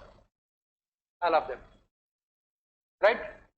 This is what we say at the global level, where we are talking about this governance networks to ensure the success. Why? Because otherwise what happens? Darwin's principle, survival of the fittest. Obviously, the poor countries will be completely left out. That is the reason why we need this regulatory governance. Now, coming back here, this is from a global perspective. Now, within the countries around the globe, thanks to this globalization and privatization and liberalization, you find that this markets, private sector, started dominating the functioning of societies. They had become the most powerful instrument. Why? Because this private sector has the kind of resources to dominate, dictate policies also to governments. If you look at these multinational companies, some of these multinational companies, their annual turnover is more than the GDP of most of the countries around the world. If you take the case of Apple, its annual turnover will be more than India's GDP also by next year, right? So that means Apple would become the 4th largest country in the world in terms of GDP, right? We are waiting for mango, right? Our Adani, right? So that is what. So that is where the problem is. That is where we need this regulatory governance. Why? Because they are ruthlessly manipulative and exploitative in nature, these multinational companies. That is when we talk about this regulatory governance. We need effective regulatory authorities to control monopolies, to prevent exploitation of consumers, to protect interests of small traders, and to ensure better competition in the functioning of markets. We need regulatory governance. Discuss their potential and impact in fulfilling the hopes and demands of the people. Their potential is sky high. They can do a lot. If your regulatory governance is good, automatically you can prevent all kinds of market failures, like what happened in America in 2008, which ultimately led to the global recession of 2009. They can. Similarly, they can prevent crony capitalism. They can prevent emergence of monopolies. They can help in protecting the environment, green tribunals, right? Their potential is sky high. They can ensure perfect competition in the markets. And what about their impact all over the world till now? It has not been as satisfactory as it should have been. But in countries like America, as we have discussed, they have made amendments for the failure of regulatory governance by coming out with a super regulator. In America, they had come out with a super regulator. Whereas when you look at other countries, it has not been as efficient as it should have been, at least in countries like India, because SEBI has failed to prevent market failures, and RBI has failed to prevent the NPS of banks, and CCI, Competition Commission of India, has failed to prevent the emergence of monopolies. TRAI has failed to ensure level playing field in the telecom sector. That is what we say. And ultimately, that's the reason why what we say is that we need reforms in regulatory governance. At the global level also we need, because these multilateral institutions have been a failure. For example, did the United Nations, could they prevent the Russia-Ukraine war? Because these organizations do not have any real powers. That is where ultimately the problem is.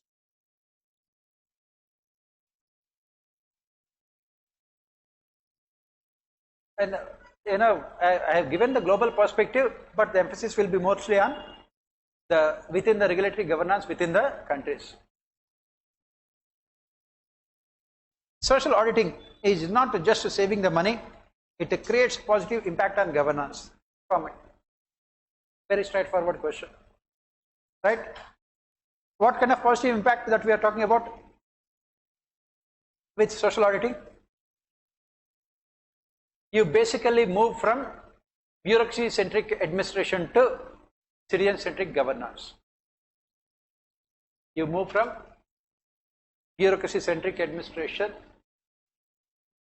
to citizen-centric governance. Then what are the other things that we talk about through social audit? What are the other things? From centralization to decentralization. From top down to bottom up.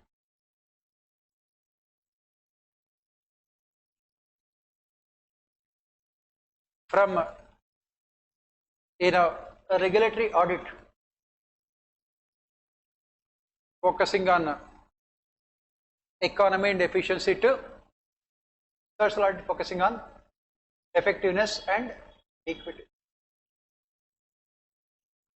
Right? From bureaucracy evaluating the performance of itself. Bureaucracy would be evaluating its own performance. They are the ones who formulate the schemes, they implement the schemes, they evaluate their own performance. 2. Stakeholders evaluating the performance of government. Stakeholders evaluating performance of government. Right? From secrecy to transparency. Right? This is what we say about positive impact of social audit on governance. And more, if you want, you can write from auditing being an exercise in post-mortem to concurrent audit.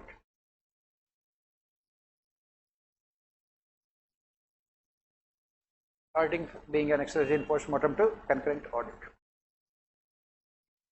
Right? Section B. I think we can take a break for 5-10 minutes and then come back. Right? You want 5 minutes or 10 minutes break? You take break for 1 year. Next year we will discuss next year question with this year question. Yes. You want to come back in what?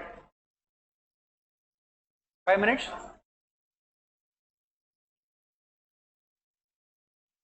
Tomorrow. You're already tired. Yes? Huh?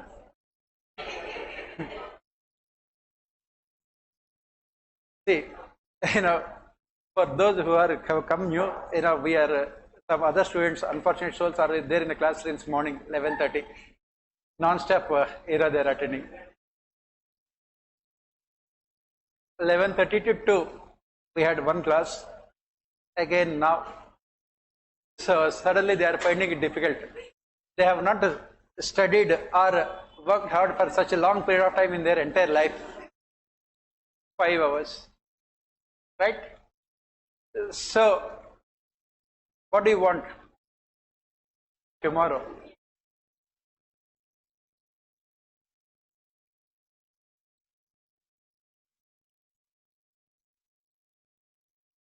Tomorrow.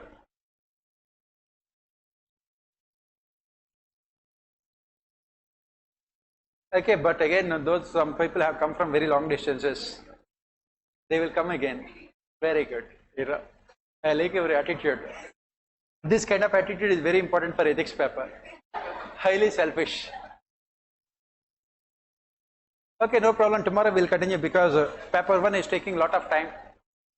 Why should we unnecessarily rush with answers? Tomorrow also it will take at least 2 hours for us to look at the section B also. Indian administration, we can do it very fast, that's not a problem at all. Right? So then tomorrow we will meet at 3 o'clock and we will continue. Section B.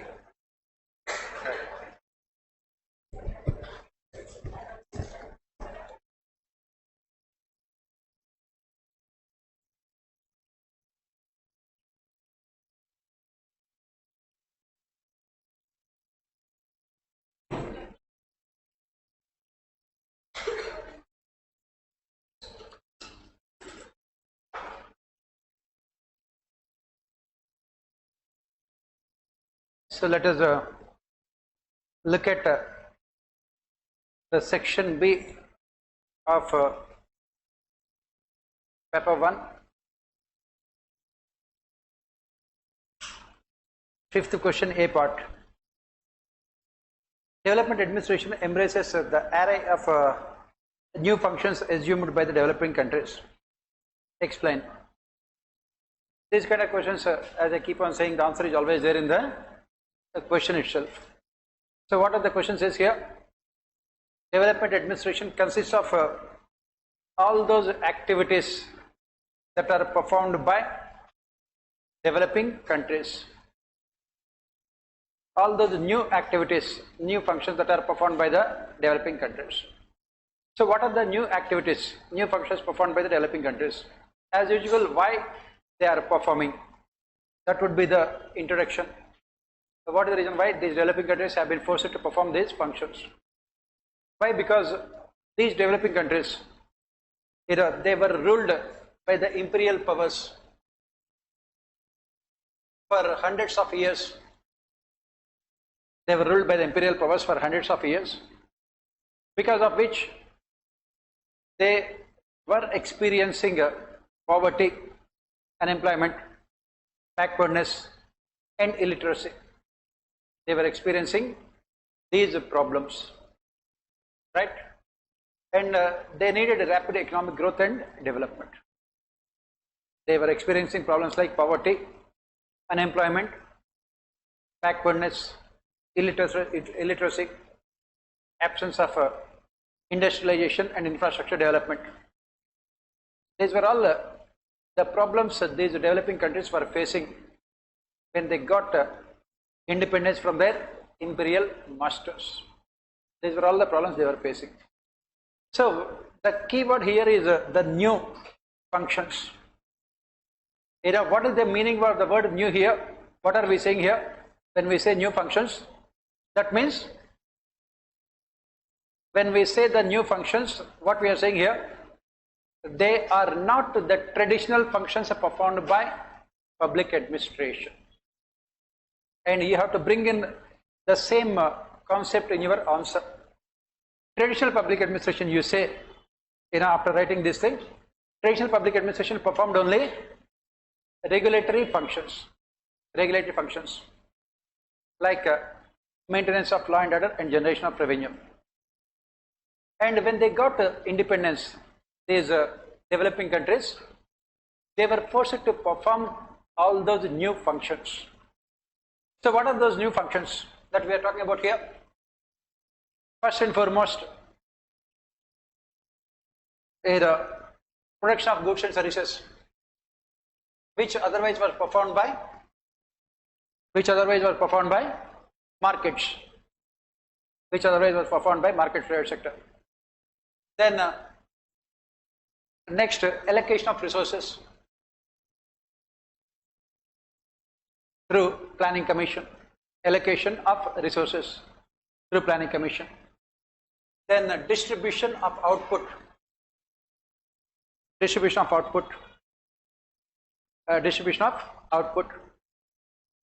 then bringing about a rapid socio-economic transformation,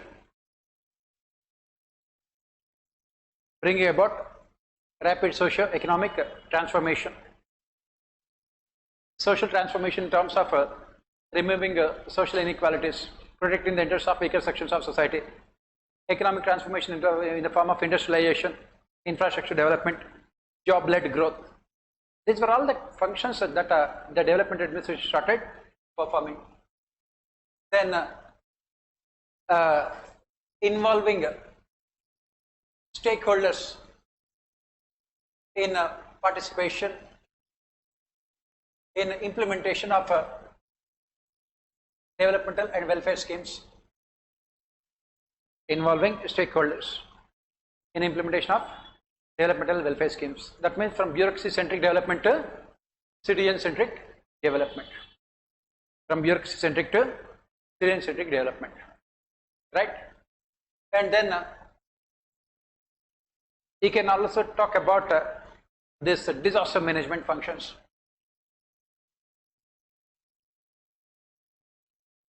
Because development and disaster management always go together. Disaster management function. So that is what the question says. The development administration embraces the array of new functions assumed by the developing countries. Why they were forced to perform these functions? That should be the introduction. What are the functions they are performing? That should be a part of your explanation. And as part of conclusion, what you have to write? Whether the development administration has succeeded or not. As part of conclusion, you have to write whether development administration has succeeded or not. Development administration definitely has succeeded to a large extent large extent in performing these functions. But the dynamic nature of development meant that development administration has largely succeeded in performing these functions, but the dynamic nature of development meant that development administration is constantly reinventing itself. That is how you have to conclude. The dynamic nature of development meant that DA is constantly reinventing itself. Right? And then you can talk about the present. What is it, the status of development administration right now? The focus is more on citizen-centric governance. Citizen-centric governance with the objective of empowering the citizens. That is what you have to conclude. As I keep on saying, what you have to remember here is structuring of your answer. Very, very important. What is the introduction?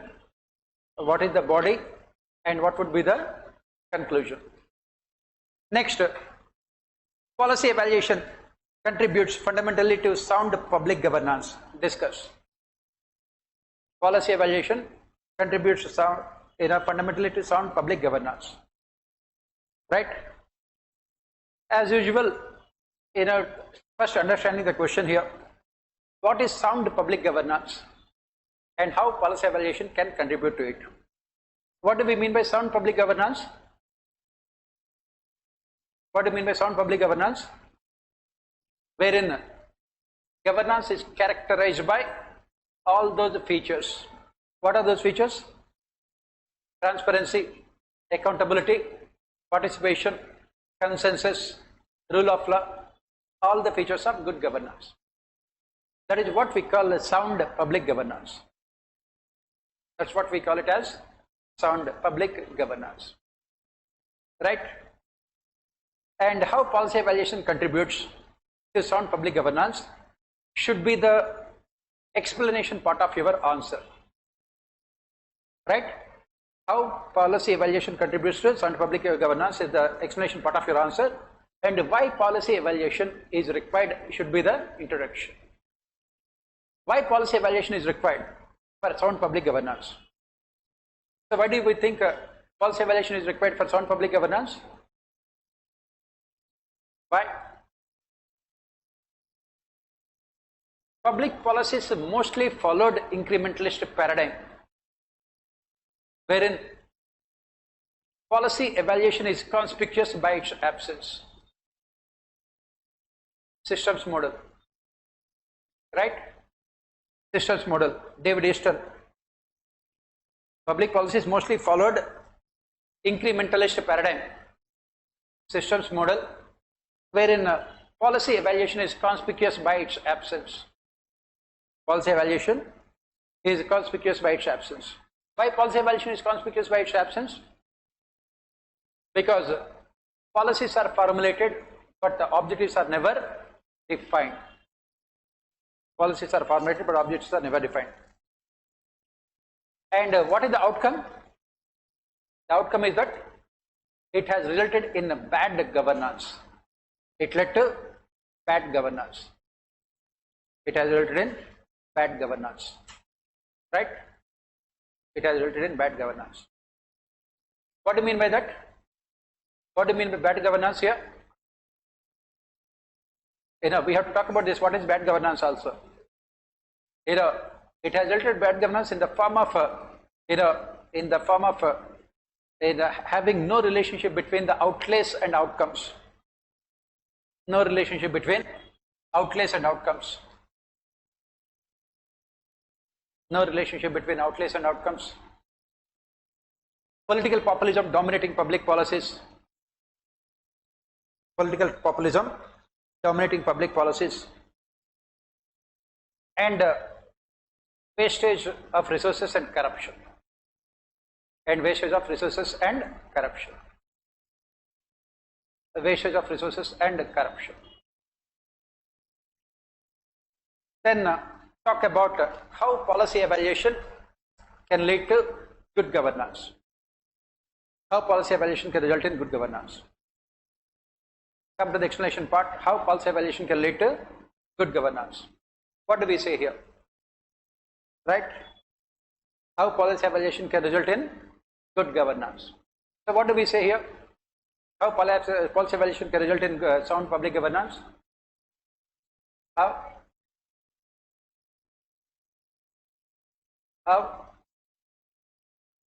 The citizen-centric governance.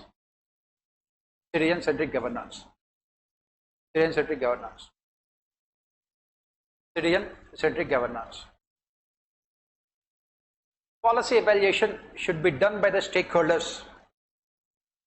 Policy evaluation should be done by the stakeholders on a real-time basis. Policy evaluation should be done by the stakeholders on a real-time basis. In brackets, social audits. Social audits. Right? How this can be done? Formulation of objectives. First, formulation of objectives in consultation with stakeholders. In consultation with stakeholders. What it will do? It will result in participation and consensus. Participation and consensus. We are linking all of them to sound public governance. Participation, consensus. Right? Then concurrent audit. Concurrent audit. It can lead to transparency and accountability. Transparency and accountability. Then equity audit. That is what part of social audit. Equity audit. It will lead to inclusiveness. It would lead to inclusiveness, economy and efficiency. Economy and efficiency. So this is how policy evaluation can ultimately lead to sound public governance. Auditing on the basis of equity. We talk about 4 E's: economy, efficiency, effectiveness and equity. That means you are auditing in terms of quality of outcomes, whether the poorest sections of society benefited out of the projects or not. That is what we say. Next, Max Weber's construct of bureaucracy has served a great heuristic purpose in furthering research in the field of CPA. Do you agree with the statement? Give reasons. Max Weber's construct of bureaucracy has served a great heuristic purpose in furthering the research in the field of comparative public administration. Do you agree with the statement? Give reasons. First of all, did we discuss these things in the class? Yes? Yes or no? Yes. What we have said is that when it comes to comparative public administration, the oldest method of comparative public administration was developed by Max Weber's bureaucratic model. That is what we have said. You know why Max Weber's bureaucratic model is important for comparative public administration. Why? Because Max Weber had come out with what is called an ideal type of bureaucracy, wherein he has said that if any large organization has all these features, it would automatically result in the organization achieving the objectives, maximizing efficiency. So if you want to know where exactly your country's bureaucratic system stands, administrative system stands, the barometer for you is Weberian bureaucratic structures. So that it becomes easier for you to know where exactly you are in terms of efficiency. If you remember in our class, that is what we have discussed. Why Western countries we say have good governance? Why? Because on a scale of 1 to 10, they will be around 8 to 9 on a Weberian bureaucratic model. On the other hand, in a countries like India, in a prismatic societies, it is around 3 to 4. That is the reason why our bureaucracy is not efficient. That is what we have said. You know, what are the features of bureaucracy, Weberian bureaucracy? Hierarchy, rule orientation, then recruitment on the basis of merit, separation of individual income from organizational assets, value neutrality and political neutrality, anonymity, impersonal detachment, rules and regulations. These are all the the parameters through which we can evaluate the functioning of your own administrative system. In India, what we have said is that most of the features are present only in letter but not in spirit. For example, recruitment in India is not strictly on the basis of merit but other factors. We take into consideration equity also. Right? And do we have a value neutrality? No, because the functioning of our bureaucracy, as we study that in prismatic society, the structures are like in the Western countries, diffractive societies, but the functioning of the structures is influenced by pure society values. That is the reason why you can see in the functioning of our bureaucracy there is neither impartiality nor neutrality. Our bureaucracy always functions on the basis of their sectoral interest. We gave the example, if you remember in our class. Take the case of all the communal violence that took place in India since independence. In all those cases, what is common is highly questionable role played by the police forces. There is no rule of law. In India, it is ruled by law, not rule of law. Why? Because we don't have Weberian bureaucracy. And do we have this rationality? Obviously, we don't have rationality. We don't have any political neutrality. What we have is politicization of civil services. Again, prismatic society, unbalanced quality. Right? That is the reason why we say that Weberian bureaucratic model is the oldest method used for comparison. It is very easy also. You don't have to have any other standards. Once we know what is this Weberian bureaucratic model, it is almost very easy to find out whether your bureaucracy is efficient or not. And do we have rule of law? As I said, we don't have rule of law. Why? Because the bureaucracy which is expected to implement rule of law never implements rule of law either in letter or in spirit. That is what the problem with what we call Weberian bureaucratic models. That is the problem with administration in prismatic societies. Right? That is what you have to write. Do you agree with the statement? Definitely. Give reasons. We are giving all these reasons by comparing Weberian bureaucratic model with the administrative system in countries like India. On the other hand, in Western countries, there is complete rule of law. I remember in our class, I gave you so many examples also. In United Kingdom, a constable can call the Prime Minister to police station and scold the Prime Minister in front of everyone. That is what is called rule of law, equality before law. In India, right? Can you ever imagine a constable calling a Prime Minister to the police station for violating traffic norms?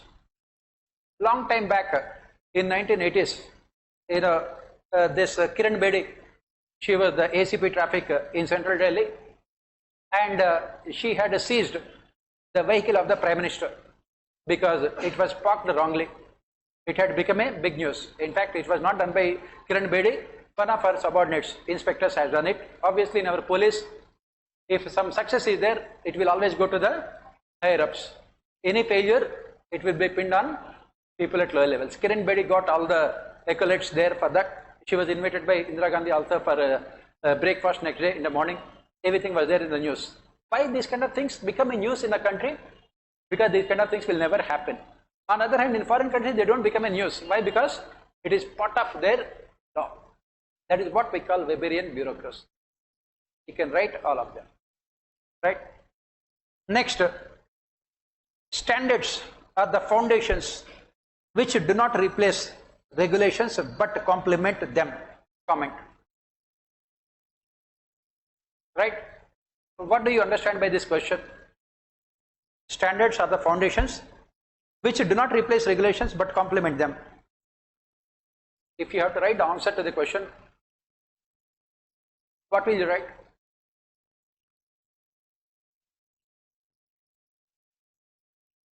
In the examination hall also, you will not have this kind of facility wherein I will be standing in front of you with a smile on my face and say that now write, dictate.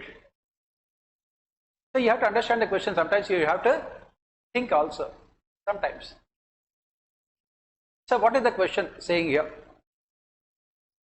Standards are the foundations which do not replace regulations but complement them. What do you understand? This is a part of what we call ethics paper. If the same question would be there in the next paper next year, you will not be surprised. Right? So in our bureaucracy, we have the structure, right? And we also have the rules and regulations. Why do we need these rules and regulations? This is part of what we call the code of conduct. Code of conduct. Right? Why do we need these rules and regulations? They are needed to regulate the negative behavior of bureaucracy. They are needed to regulate the negative behavior of bureaucracy. These regulations. Right? What is the negative behavior of bureaucracy that we talk about? Corruption, nepotism, prejudices and biases, misuse and abuse of power, misuse and abuse of power, indiscipline, unprofessional attitude. These are all what we call part of negative behavior. You have to prevent this negative behavior of bureaucracy. That is the reason why we have these rules and regulations. Right? What the question says is that these rules and regulations are necessary. They are definitely necessary but not sufficient. And what else is required here?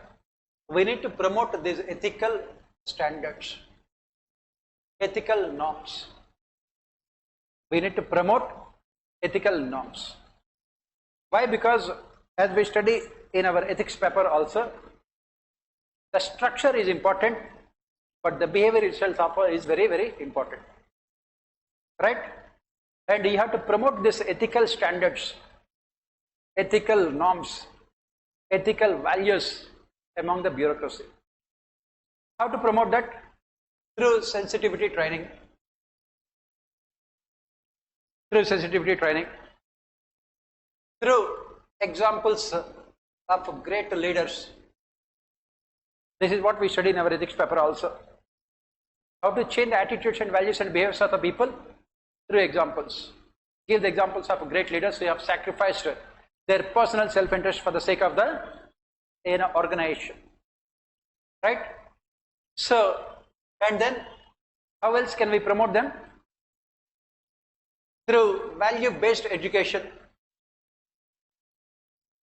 Value-based education. Then through positive and negative reinforcers. Positive and negative reinforcers. What are the positive reinforcers? Recognizing those people who are efficient, who are disciplined, who are honest in the service. That is what we say, PM Excellence Awards. These are all the standards. PM Excellence. Obviously, these positive reinforcers, what do? They promote ethical norms. Right? Similarly, negative reinforcers in the form of strict punishment measures. Strict punishment measures. So what the question says here is that these standards will only complement, they will only complement but cannot substitute.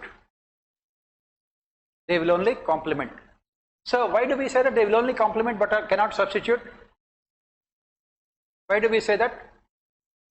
Why? Because as we studied, for any organization, both the physical structure as well as right kind of behavior, both of them are very important. Both of them will go simultaneously. These regulations, they mostly speak about the physical structure, whereas the behavior can be mostly influenced by these standards, ethical standards. Both of them are required. Right? As we discussed yesterday also, what is required is both classical perspective as well as behavioralist perspective. Both of them. Through classical perspective, you are focusing on the physical structure through regulations, and through behavioralist perspective, you are focusing on values and ethics and everything else. That is what the question says. Right? Next, outcome budgeting addresses the weaknesses of performance budgeting. In fact, In our class tomorrow we will be discussing those things. Outcome budgeting will address the weaknesses of performance budgeting. What are the weaknesses of performance budgeting? And how outcome budgeting will address the weaknesses? First and foremost, performance budgeting we say is a top-down approach. Right? It follows top-down approach.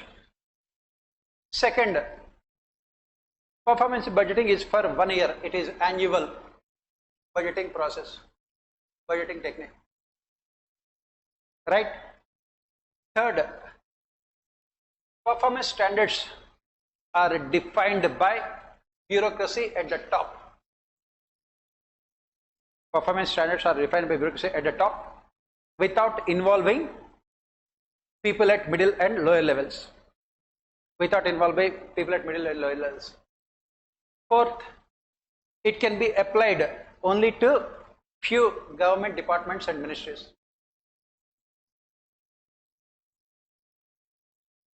It can be applied only to few government departments and ministries wherein the outcome can be evaluated in quantifiable terms. Right? Whereas when it comes to outcome budgets, what do we say? First and foremost, outcome budgets is a quarterly budgeting technique.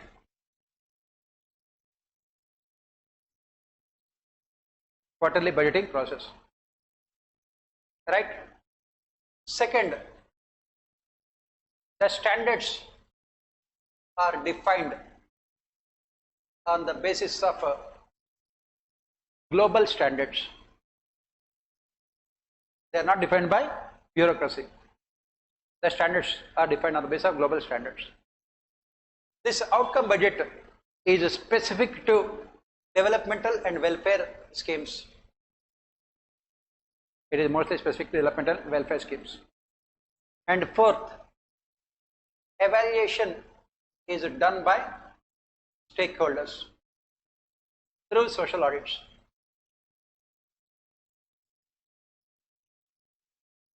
Through social audits.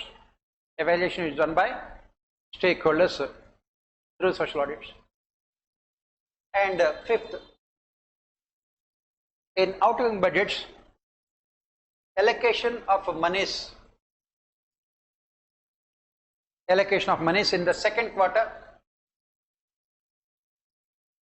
depends on performance during the first quarter. That is what is called quarterly in nature. Allocation of finances. And then outcome budgets also improves accountability and control within administration. Accountability and control. Very simple here. What does we say here? For example, what is the difference here? I'll explain with a very simple example here. Take the case of you are giving irrigation ministry 1 lakh crores in this financial year. With this 1 lakh crores, you are irrigating at least 1 lakh hectares of land.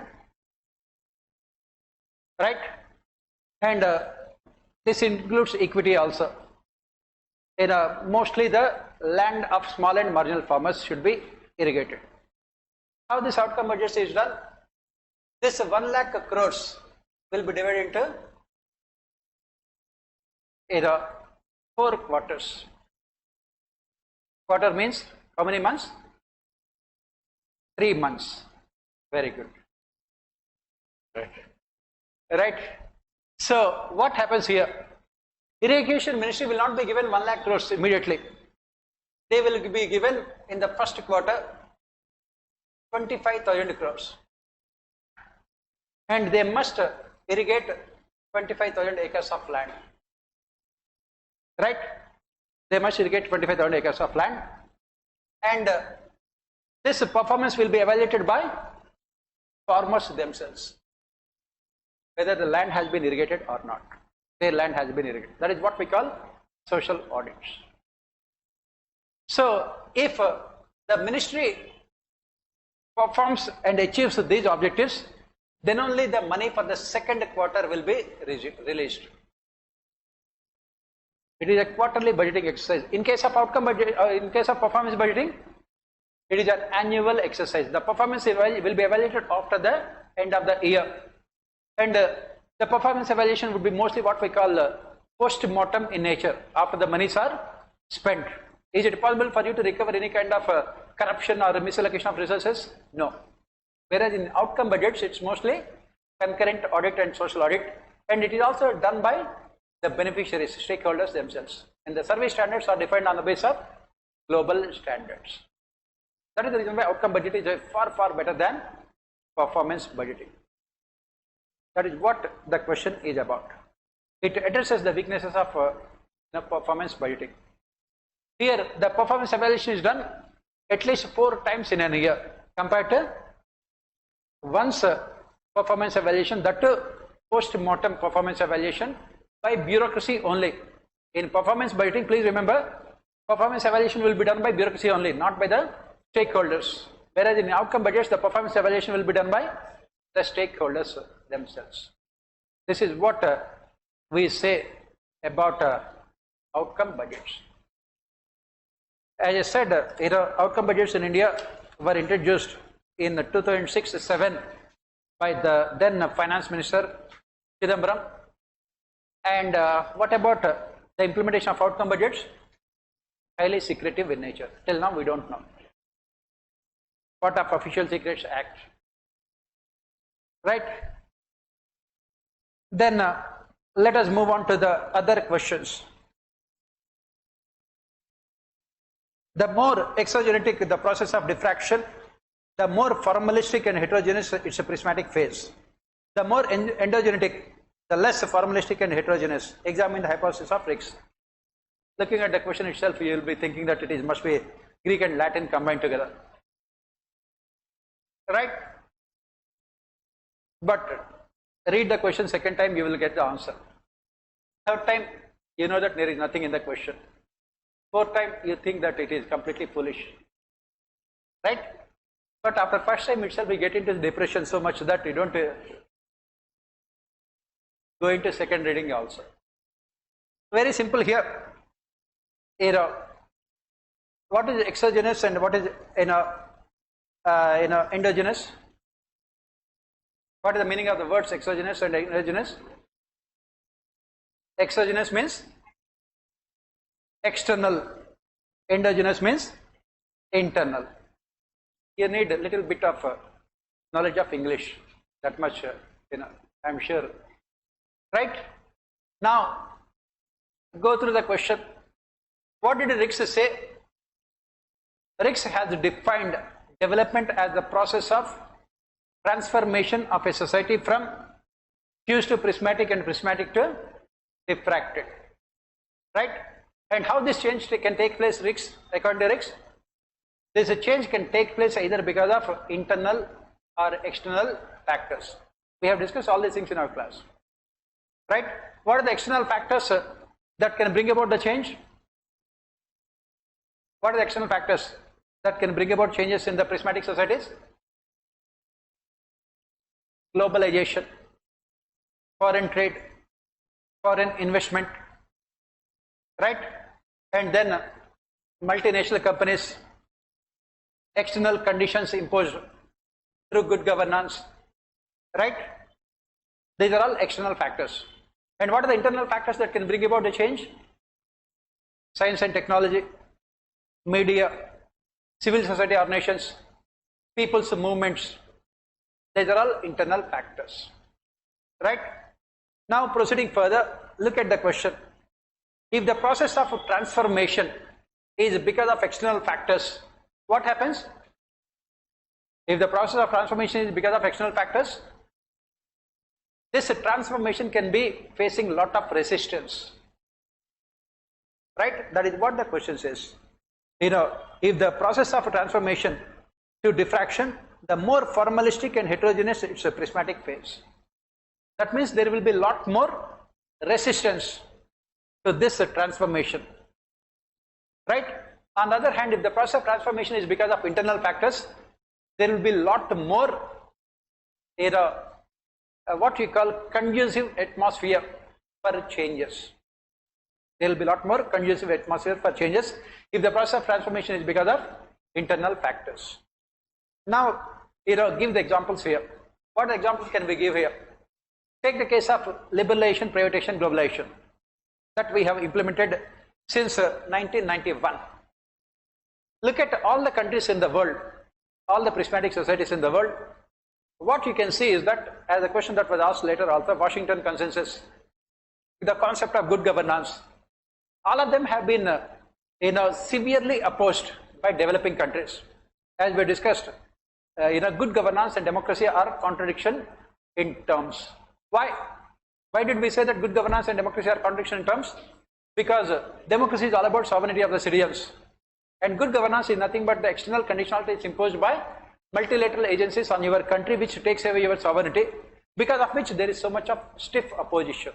There will be more heterogeneity, there will be more formalism, there will be more opposition to your implementation. That is the reason why these LPG reforms have not been as successful as they should have been in India. Give the examples again. There is so much of opposition to special economic zones.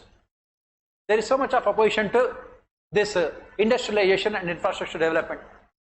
And who is opposing all of them?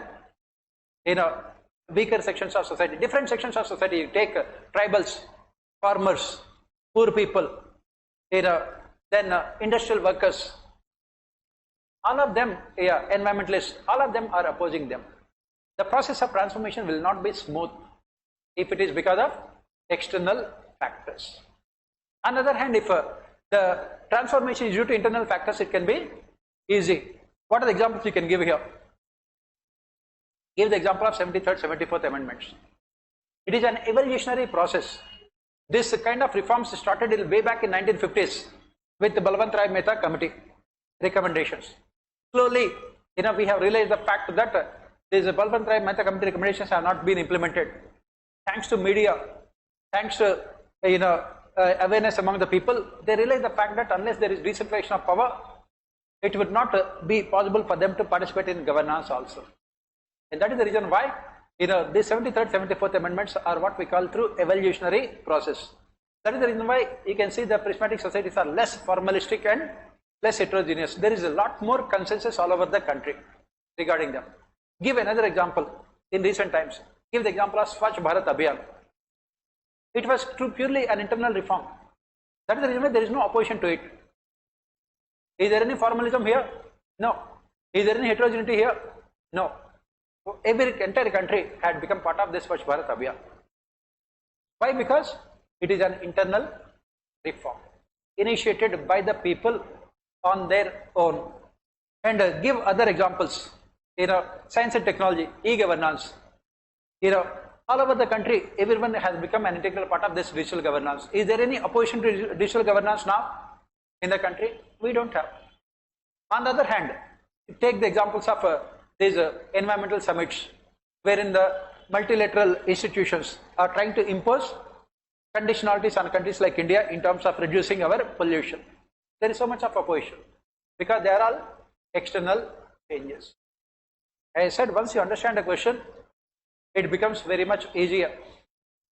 And we have discussed all of them in our classes also. Yes.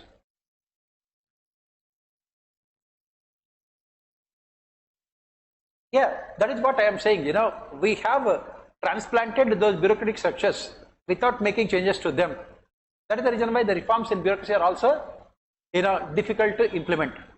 On the other hand, if the demand for transparency and accountability starts from the people itself, we would have implemented this governance reform long time back. In UK, the society is governed by what we call political culture based on cognitions. So it was very easy for them to implement. Give the example of citizen charters. Why they are not successful in India? Why because there is so much of resistance. Because we are trying to impose something from foreign countries. That is what, if you remember in our CPA also, towards the end of our discussion, what we have said is, grafting is better than transplantation. That is what we have said, right? This is what you have to write for this question. These kind of questions, first explain what it is and then focus on giving as many examples as possible and come out with the solution. Grafting is better than transplantation, right? The environment and situational conditions under which the government operates have an important bearing on its human resource development practices. Examine. In our test series this year, I have given the same question in a different manner. What the question I have given is how this corona has impacted the work culture and ultimately the human resource development also, right? Because the environment and the situational conditions will have a bearing on the human resource development of any country, how the government operates and also this human resource development. This is part of personal administration, right? So let us try to understand this question as usual. What is this human resource development? That is what we say. As we study the government, you have a representative democracy wherein the political executive is responsible for policy formulation and bureaucracy for its implementation. This is what we studied as part of the division of work, right? And bureaucracy is expected to implement the policies strictly according to rules and regulations, whereas political executive will take into consideration values while formulating the policies.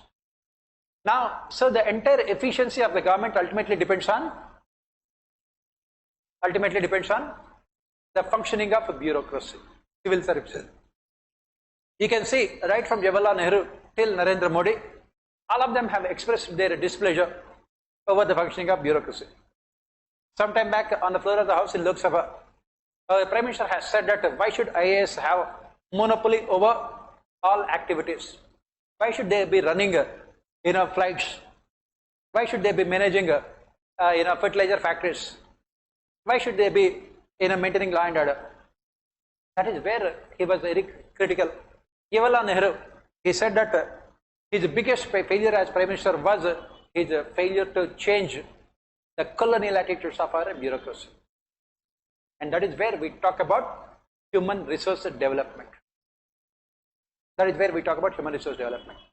Why? Because this human resource development comprises of all aspects of personal administration, from recruitment, training, position classification, rank classification, then promotions, performance evaluation, discipline, code of conduct, code of ethics, grievance redressal mechanisms and accountability mechanisms.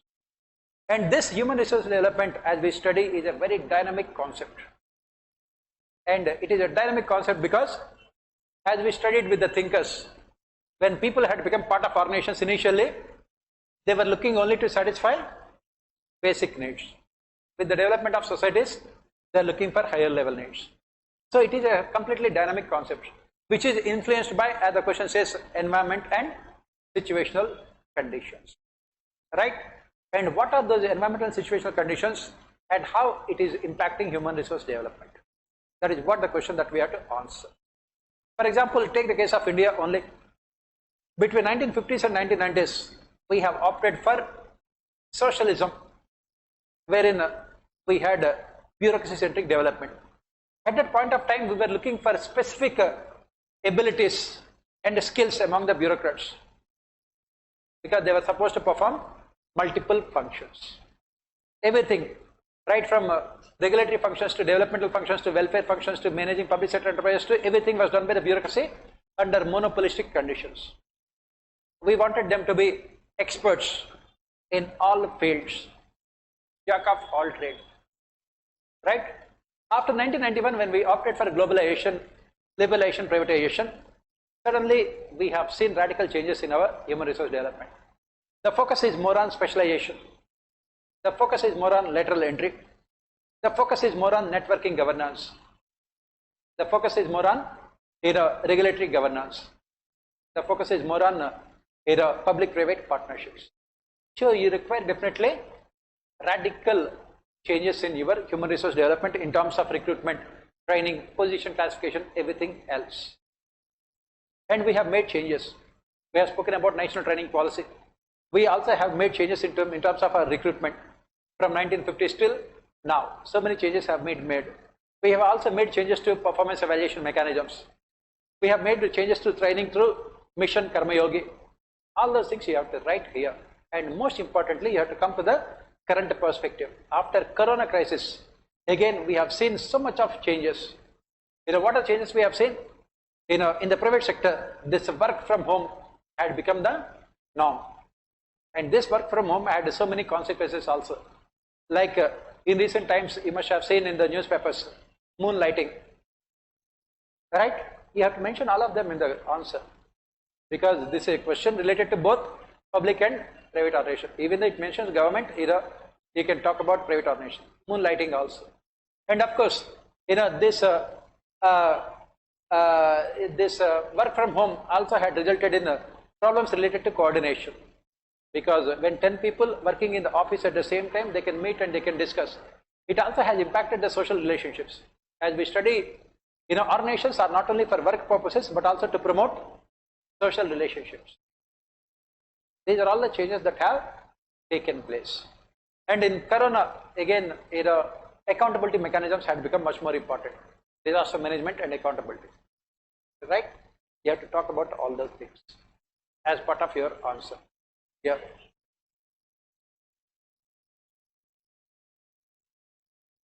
Yeah. That is what I gave you. I started with representative democracy.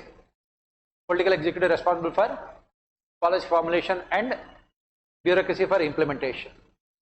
And the efficiency of the government, as the question says, depends directly on the strength of human resources in the organization. That is what the direction. Next, Charles Lindblom regarded rational decision making as an unattainable goal.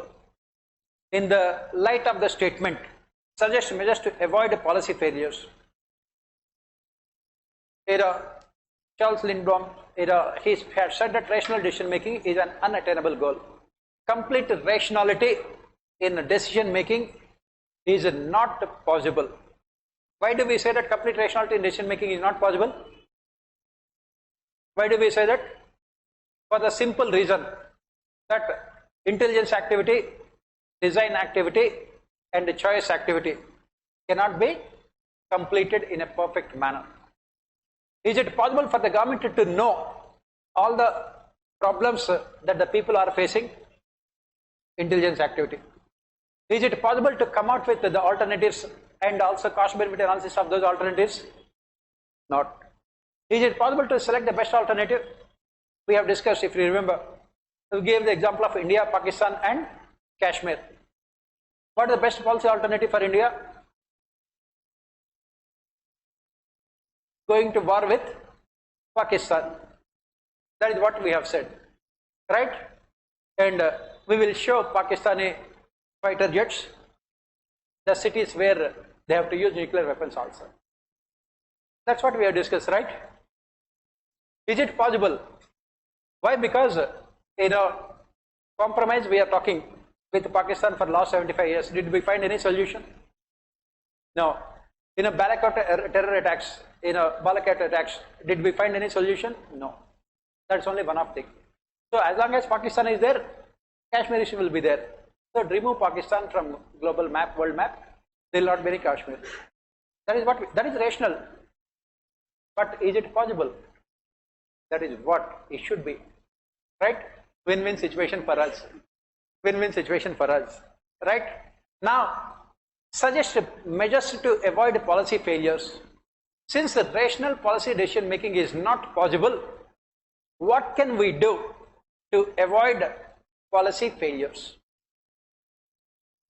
We have discussed these things also in the class. How to make public policies more rational? That is what the question says. What can we do to make public policies more rational?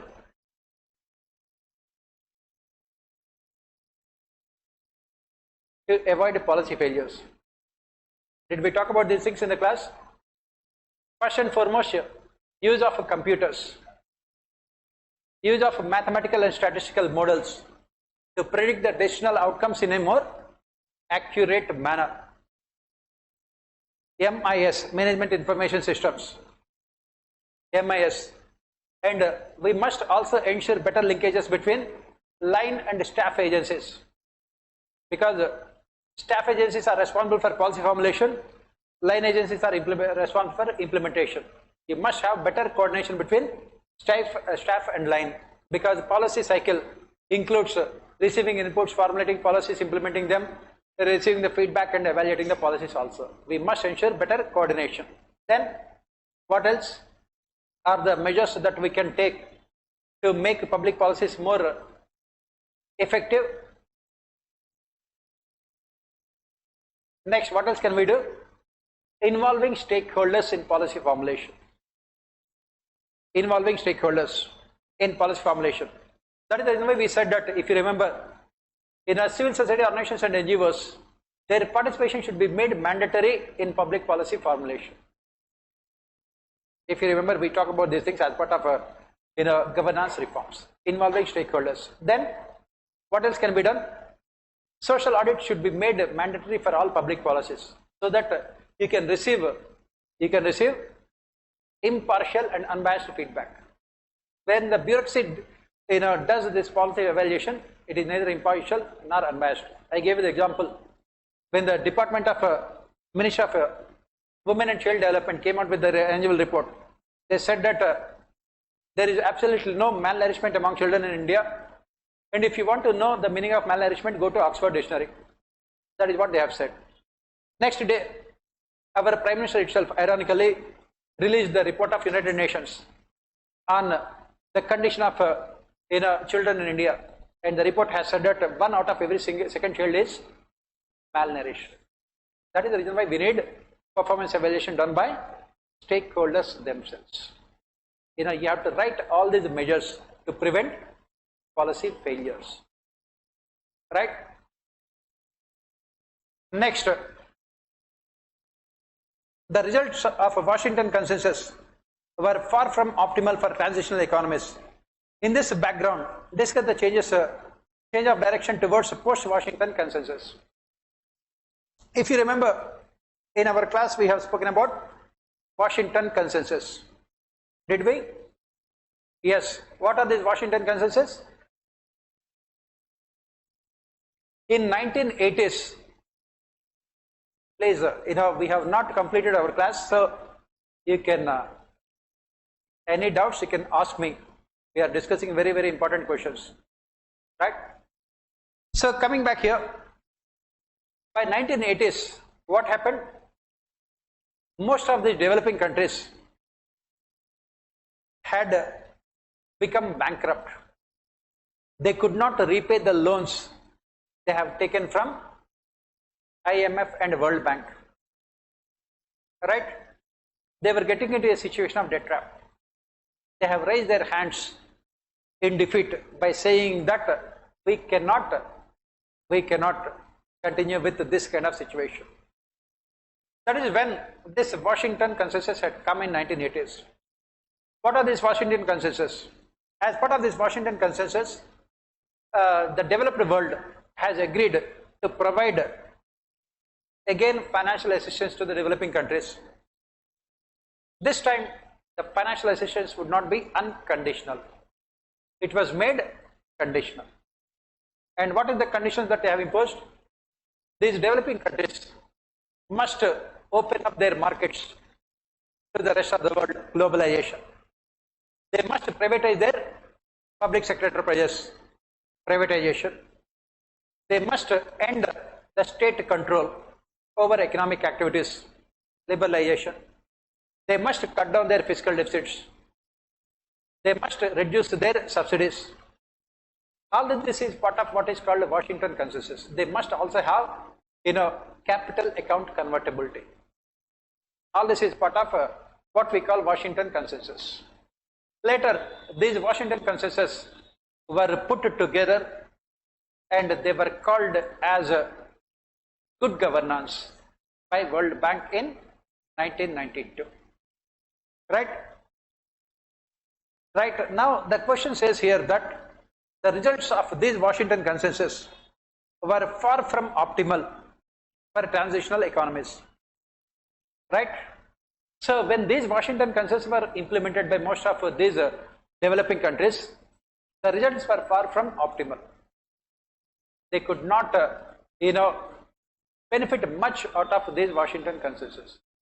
Most of the countries again went into this situation of debt trap. They had lost their economic sovereignty also, because in the name of globalization, these multinational companies started dominating the economies of these countries. I gave the example of Venezuela. Venezuela was forced to open up its economy. It had allowed the multinational companies to come, and these multinational companies exploited the resources. Mostly this in African continent, dark continent, right?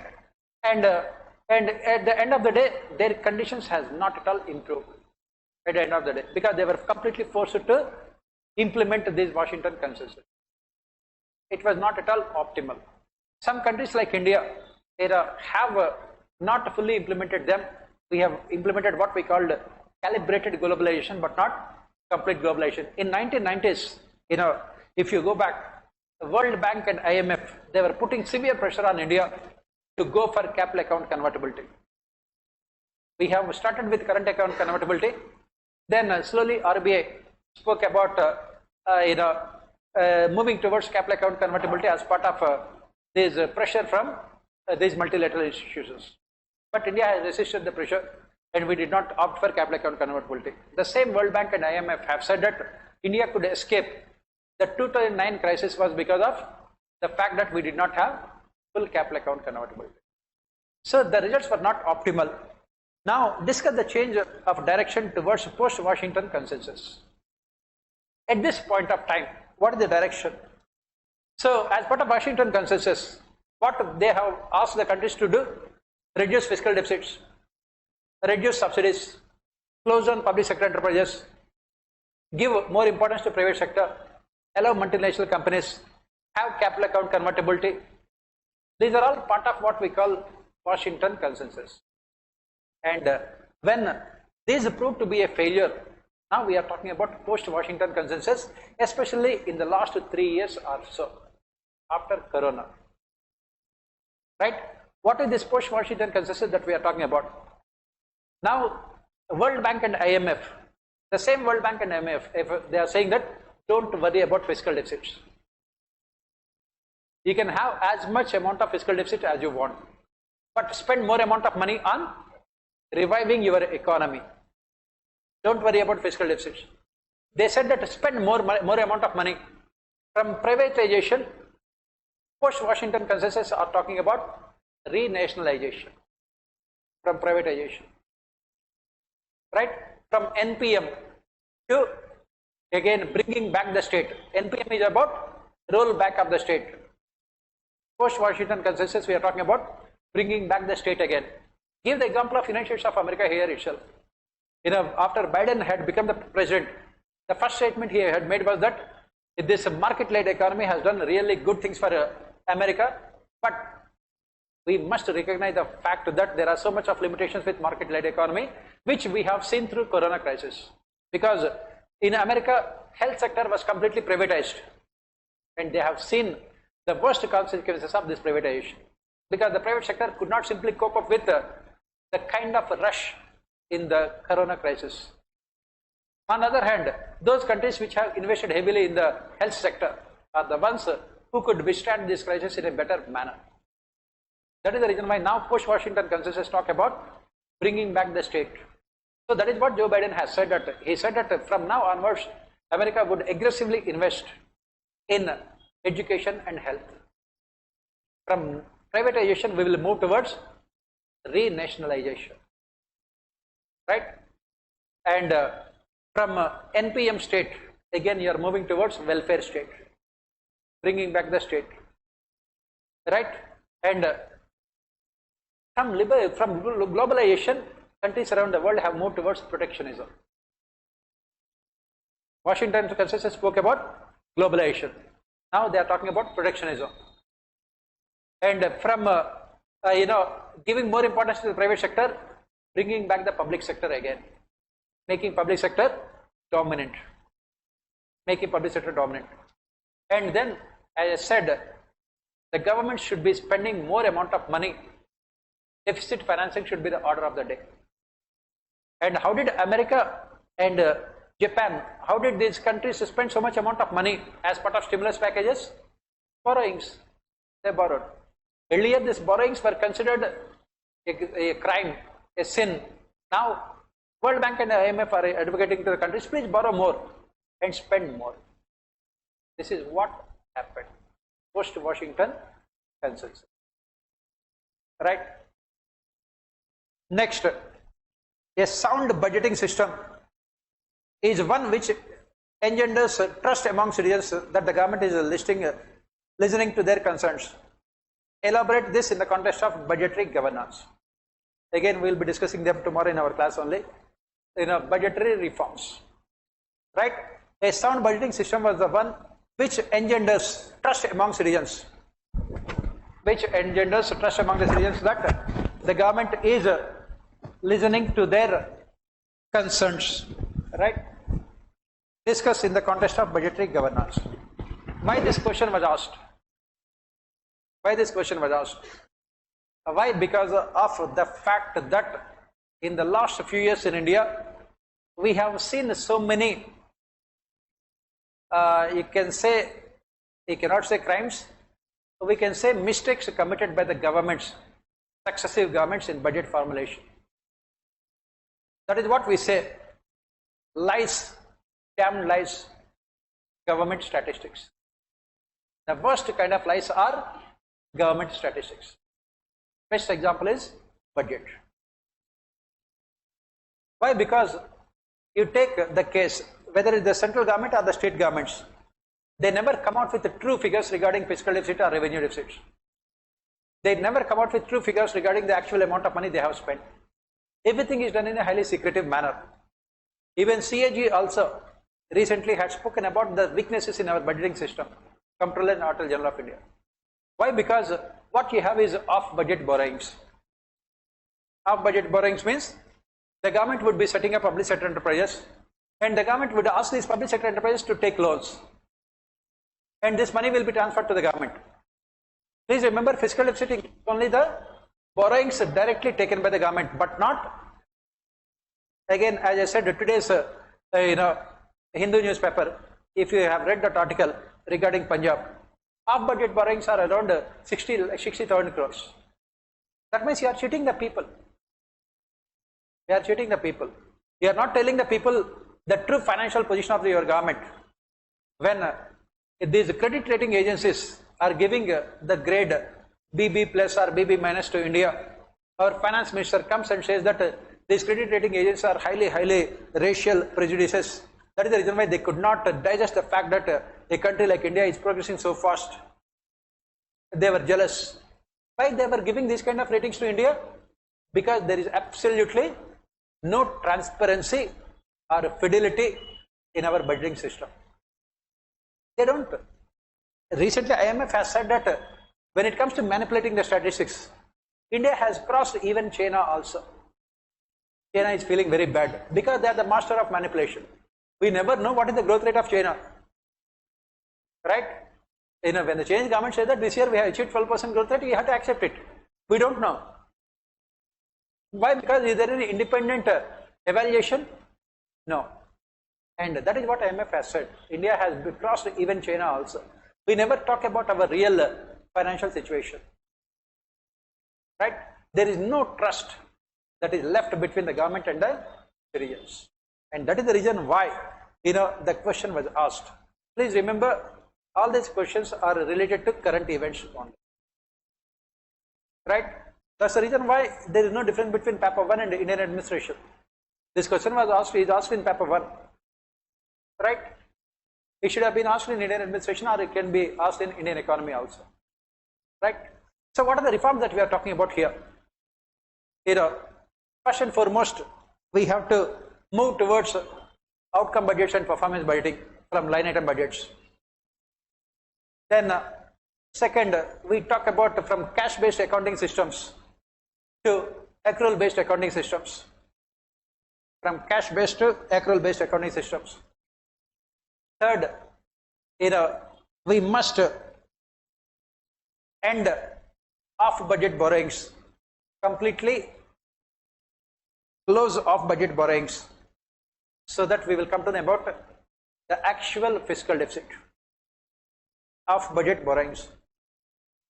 Then we must implement FRBM. That is, bring down the revenue deficit to 0% of GDP and fiscal deficit to 3% of GDP. If you look at the medium-term fiscal policy statement, MTFA, medium-term fiscal policy statement, which talks about the targets to be achieved by 2025, 26, 27, like that. Nowadays, it stopped talking about even revenue deficit. We have taken this revenue deficit for granted. Earlier, at least the commitment was there from the side of the government to reduce revenue deficit. Right now, if you look at the revenue deficit as a proportion of fiscal deficit, it is almost 66%.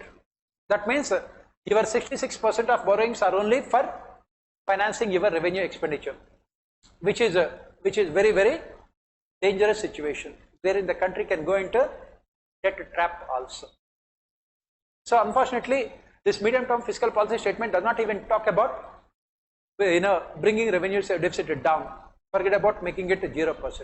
Why? Because the every government has started indulging in what is called political populism.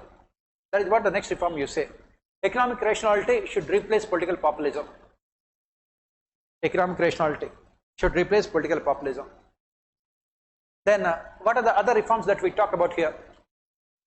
Next one is close down sick public sector enterprises, loss-making public sector enterprises, right? Then implement recommendations of pay commissions completely.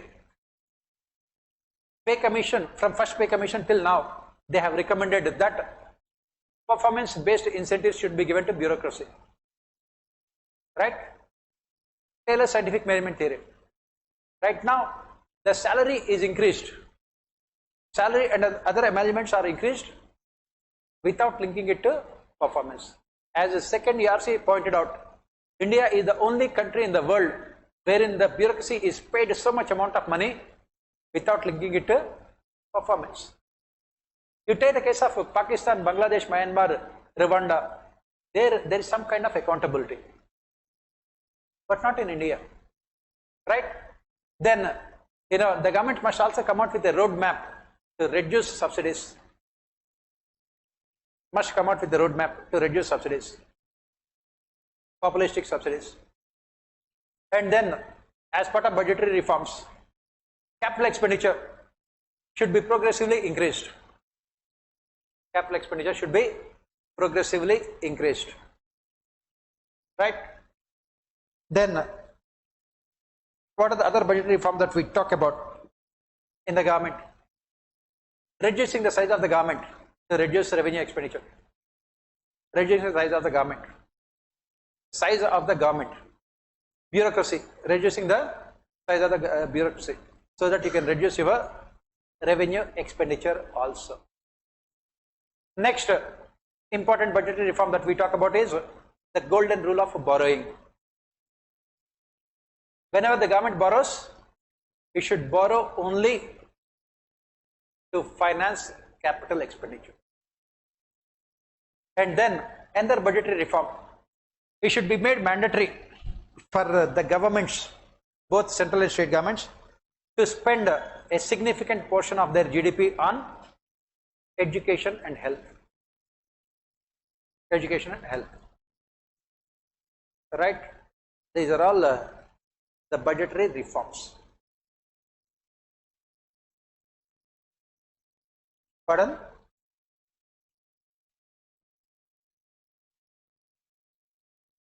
That we will discuss in the class. We have not discussed cash-based accounting systems to accrual-based accounting systems. We most probably will discuss day after tomorrow, so don't worry. You will not be left alone, right? We are not like Atmanirbhar Bharat. This is Paramatma Nirbhar Bharat. right? God is there in front of you. Don't worry. Right. Next, performance problems are rarely caused simply by lack of training, and rarely can performance by improving training alone. Critically analyze the statements. This is part of a personal administration topic in your General Studies paper 1. So, as usual, let us try to understand the question here. Right? What the question says is that, as we keep on saying, what is the basic problem with our bureaucracy? Their performance is far from satisfactory. The question says that this unsatisfactory performance of bureaucracy is not because of lack of training. This unsatisfactory performance of bureaucracy is not because of lack of training. And training alone cannot improve their performance. Training is only one of the factors that can improve their performance. Then how to improve performance? That is what the question that is being asked. What kind of reforms that we must implement in civil services to improve the performance of bureaucracy? Instead of asking this question directly, UPSC think that they thought that they can make the question complicated by coming out with a very, what you call stupid sentence, right? If you read a sentence, you think that, my God, this question is so difficult. They are complicating the English language, right? Otherwise, what is there in the statement? Nothing else. So ultimately, the question says that training is necessary, but not sufficient to improve the performance of bureaucracy. What else is required? Everything we write. First, recruitment. We have the recruitment process which is completely outdated, useless. You don't write all these things, you know. You can write outdated, right? You know, you are getting highly emotional. So, why? Because in this age of globalization, what is required is specialists. And whom you are recruiting? Generalist civil servants. A person takes Bhojpuri, is it there? Bhojpuri is there in the languages? No. Right? It is not Bhojpuri literature. Huh? Maithili is there. Thank you very much. You know, he will take Maithili literature. He will write in Shuddha Hindi all GS papers. Gives interview also in Hindi. Right? Does not know what is English, but somehow he clears the examination. How he himself does not know. Gets into IAS. Tomorrow he is appointed as a under secretary in the Ministry of Science and Technology. What will he do? What will he do? And before that, he is the district collector. As we discussed in our class, as district collector, you are the head of all the line departments in the district. All of them are specialists. There is a chief engineer, irrigation department. He will go to the irrigation dam and he will tell the chief engineer that I think the height of the dam should be reduced by 2 feet. Because you are the collector, generalist civil servant, controlling the activities of specialists. And how does the chief engineer will feel? Throw him into the dam. Similarly, you are the district collector, corona is there. He will say that this corona is not at all serious. Just use bleaching powder. That is more than enough. Or start banging trolleys. Corona will go. Will you be efficient? Will you be efficient? That is where the problem is. Why our bureaucracy is inefficient? Because they are generalist civil servants who have been asked to perform specialist functions in the age of globalization. I said, I gave you the example of RCEP, Regional Comprehensive Economic Partnership, in a treaty.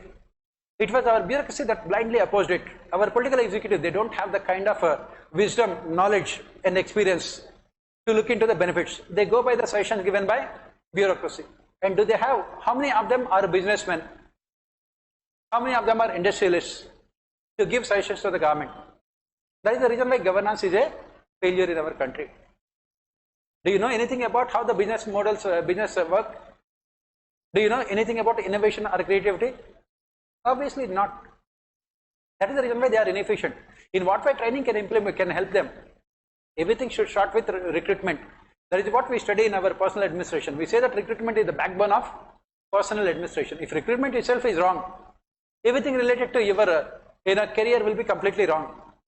A person who has taken Maithili literature is asked to become secretary in the Department of Science and Technology. A person who takes a history optional will become finance secretary. What will he do? He will make sure that economy will become part of history. That is where the problem is. What kind of training? You are a history optional student. What kind of training in economics I can give you? Will you learn all these things? When do you become secretary? At the age of 55. As we discussed in the morning also, if you remember, PPBSY, it was a failure because it was strongly opposed by the bureaucracy, because it expected bureaucracy to learn new skills, economics and everything. Right? When you become a finance secretary and you don't know the difference between fiscal deficit and revenue deficit, because your optional was history optional. That too, you took this examination when Ashoka was ruling India. Right? At that point of time, there was no liberalization, globalization or privatization. That is where the problem is. Why private organizations are so efficient? Because they only look for one thing, that is whether the concerned person has the necessary skills or not. In the government, they look for everything except skills. That is where the problem is. The recruitment problem. Then we have rank classification. What is required is position classification. Then promotions are mostly on the basis of, in the government, promotions are only on the basis of seniority. We don't have promotions on the basis of merit or competency. Then you have politicization of civil services. Right? Then we don't have any objective performance evaluation of our bureaucracy. Objective performance evaluation of our bureaucracy. And then we don't have any effective grievance redressal mechanisms. You are a very honest officer and the government wanted to punish you for your honesty. You have been suspended. What can you do? You cannot do anything. As we discussed in our personal administration, I will talk about all these things. I will give you a lot of examples also. Why our bureaucracy is inefficient. And of course, you talk about the training also. The training, as we spend a lot of time, it is so outdated that it always makes inevitably bureaucracy inefficient. We study about this Bentham's law being applied in training also. Right? So this is where the problem. So ultimately, this training is only one of the aspects that makes bureaucracy efficient, but there are so many other problems. We have to talk about all of them. Next, the audit function has always been viewed as an integral part of the government financial management. Discuss the significance of internal audit in improving the performance of government sector. Again, we have not discussed. I think we should be discussing it maybe day after tomorrow. Audit. So, what is this audit? Why this audit is important?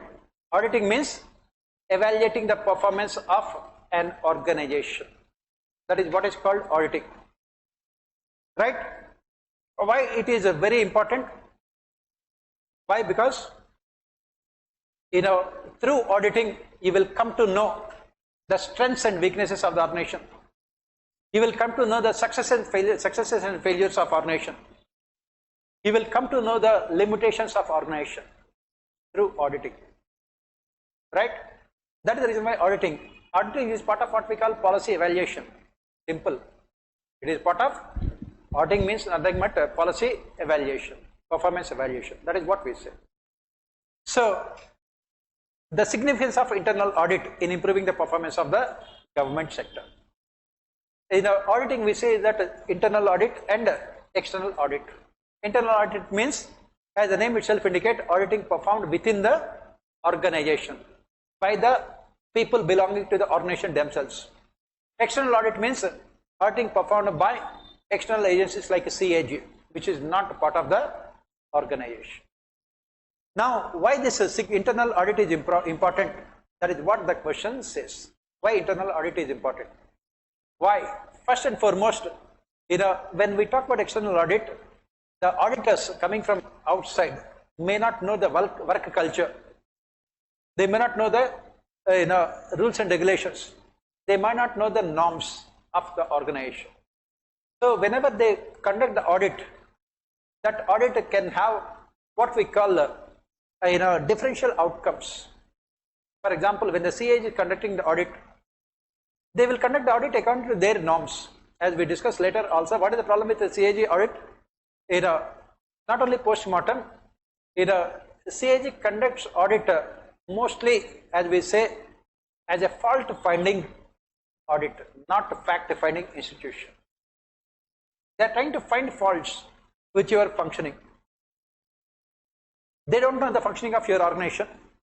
They have their own set of parameters, and on the basis of those set parameters, they will try to evaluate your performance.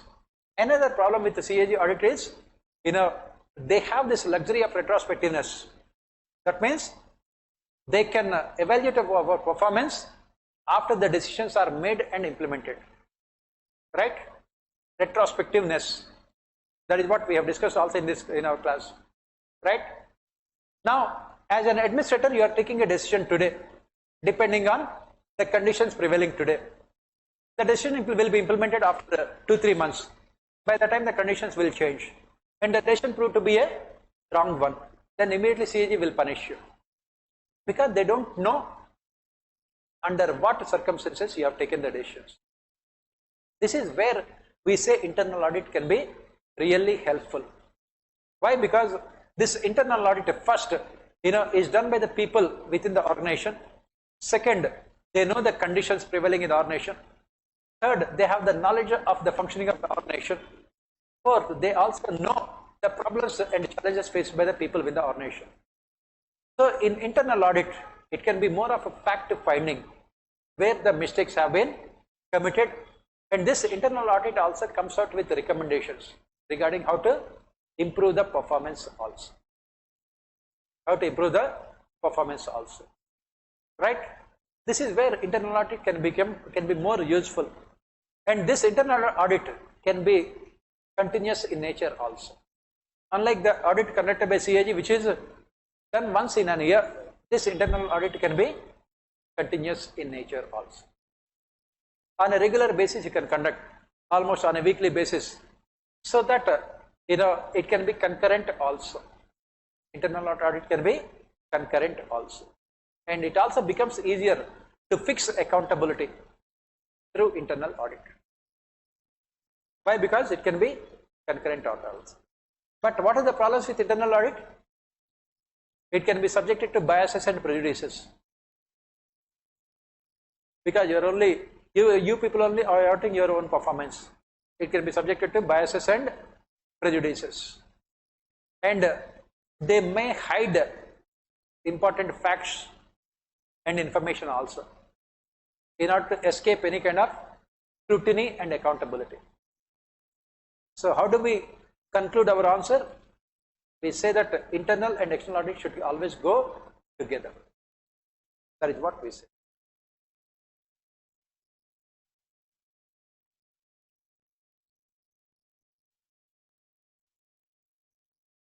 That also you can write the negative points. The question can be only about positives. The answer should be multidimensional. Everything. Right. Let us go on to the next question. Most civil services regimes still equate public sector ethics with anti-corruption efforts. Discuss the insufficiency of ethics code in this background. So what is the basic problem with the code of ethics in the government? Please remember, same question was asked in your ethics paper also. Similar question, same thing will be asked. Right?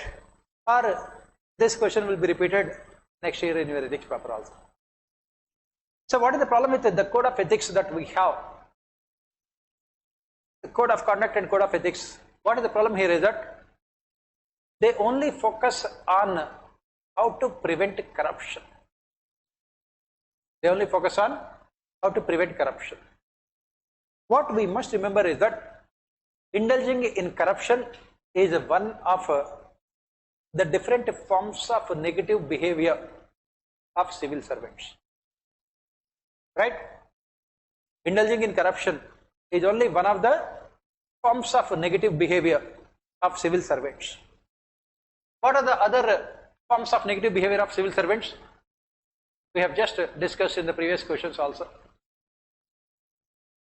Indiscipline, unprofessional attitude, nepotism, favoritism, prejudices and biases. For example, you are a police officer. You are a police officer. You are working in an area where communal violence is taking place. Right? Corruption, unethical behavior does not mean only corruption. Not performing your duty is also part of unethical behavior. The same question was asked in your ethics paper also. Not performing your duty. For example, as I said, you are a police officer and you have seen people belonging to one specific community indulging in communal violence. Since they belong to your community, you will not take any action against them. That is also corruption. Corruption does not mean only taking bribes. Not performing your duty is also part of corruption. Unfortunately, code of conduct and code of ethics, they only speak about bribes and bribes. Right? This is what. And then, as we have mentioned just now, not performing duty. Not performing your duty. Next, indulging in politicization. Deliberately, coming into contact with the political executive for your selfish ends. Politicization. You can see blatant politicization of civil services in India, especially at the state level. Because the chief minister will appoint you as chief secretary or an officer in the CMO only when you are loyal to him. So these civil servants completely lose their impartiality and rationality. Right? Then what else are part of other unethical behavior? Deliberate non-performance. Deliberately you will underperform. This is one of the most problematic aspects with our bureaucracy. They will deliberately underperform. Why? Because they do not want to increase the expectations of their political executive. Are you getting the point here? If you perform well now, tomorrow expectations will be more. That is what you do in our test series also. You will deliberately not write good answers. If you write good answers, next test I expect you to write far better answers. On the other hand, if you don't write good answers at all, I have no expectations. That is what our bureaucracy does. Deliberate non-performance. Right? And then their tendency to get into conflict with others. There are some bureaucrats who always get into conflict with others, fight with others. Right? These are all part of what we call unethical behavior. Unfortunately, code of conduct and code of ethics only focuses on corruption. That is what the question says. That is the reason why we say that code of conduct and code of ethics must include all these things. Right? They must include all these things. That is what the question says. That is where Second Administrative Reforms Commission has suggested what we call Public Services Code as part of its report on ethics in governance, wherein it has suggested that this code of ethics must include all these things. There you have to talk about what should the code of ethics must contain. It must include honesty, integrity, selflessness, and empathy, impartiality, non-partisanship, transparency, accountability, and commitment to the ideals of the Constitution, devotion to duty, love and affection towards weaker sections. Code of ethics must include all those things, and that is how you have to conclude the answer. Next, failure of public policies has often been attributed to problems of implementation, while implementers question the policy design, discuss the contestation. This is the problem between what is called staff and line organizations, between secretariat and directorates. So what is the basic issue here is, it is the secretariat organizations which are responsible for policy formulation. They formulate the policies, and if the policies are a failure, they will blame the directorates and departments which are responsible for implementation. They say that we have come out with the best of the policies, they are a failure because of lack of commitment on the part of those who are responsible for implementation.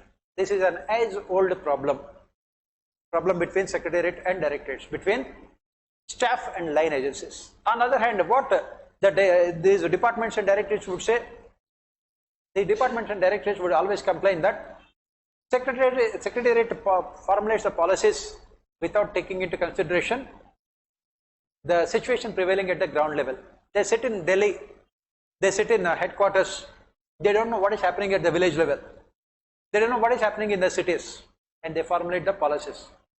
This results in mismatch between the problems of people at the local level and the policies formulated at the top. And this is what the issue. What is the solution? As we study later also, the solution is very simple. Theory Y in line staff relationships. Theory Y in line staff relationships. Second, MIS, Management Information Systems. Third, interdepartmental transfer.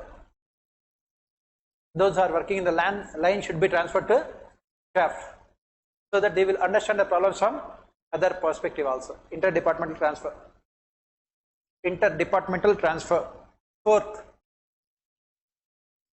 those who are in the line departments must be given opportunity to reach top level positions in the staff organization also. Those who are working in the line departments must be given opportunity to reach top level positions in the staff organizations, so that there is better coordination between policy execution and policy formulation. Next, the continuous interaction between line and staff. This is what we study with MP Foley, coordination, continuous interaction. Next, objective performance evaluation. Objective performance evaluation, both the staff and line agencies. Then impartial feedback mechanism. Impartial feedback mechanism. Right? So this is what we say is the solution. Right? So this is what about the entire paper 1. Day after tomorrow, I think we can discuss Indian administration. Day after tomorrow is what? Friday? Very good. So we can discuss Indian administration on Friday, 3 p.m. Right?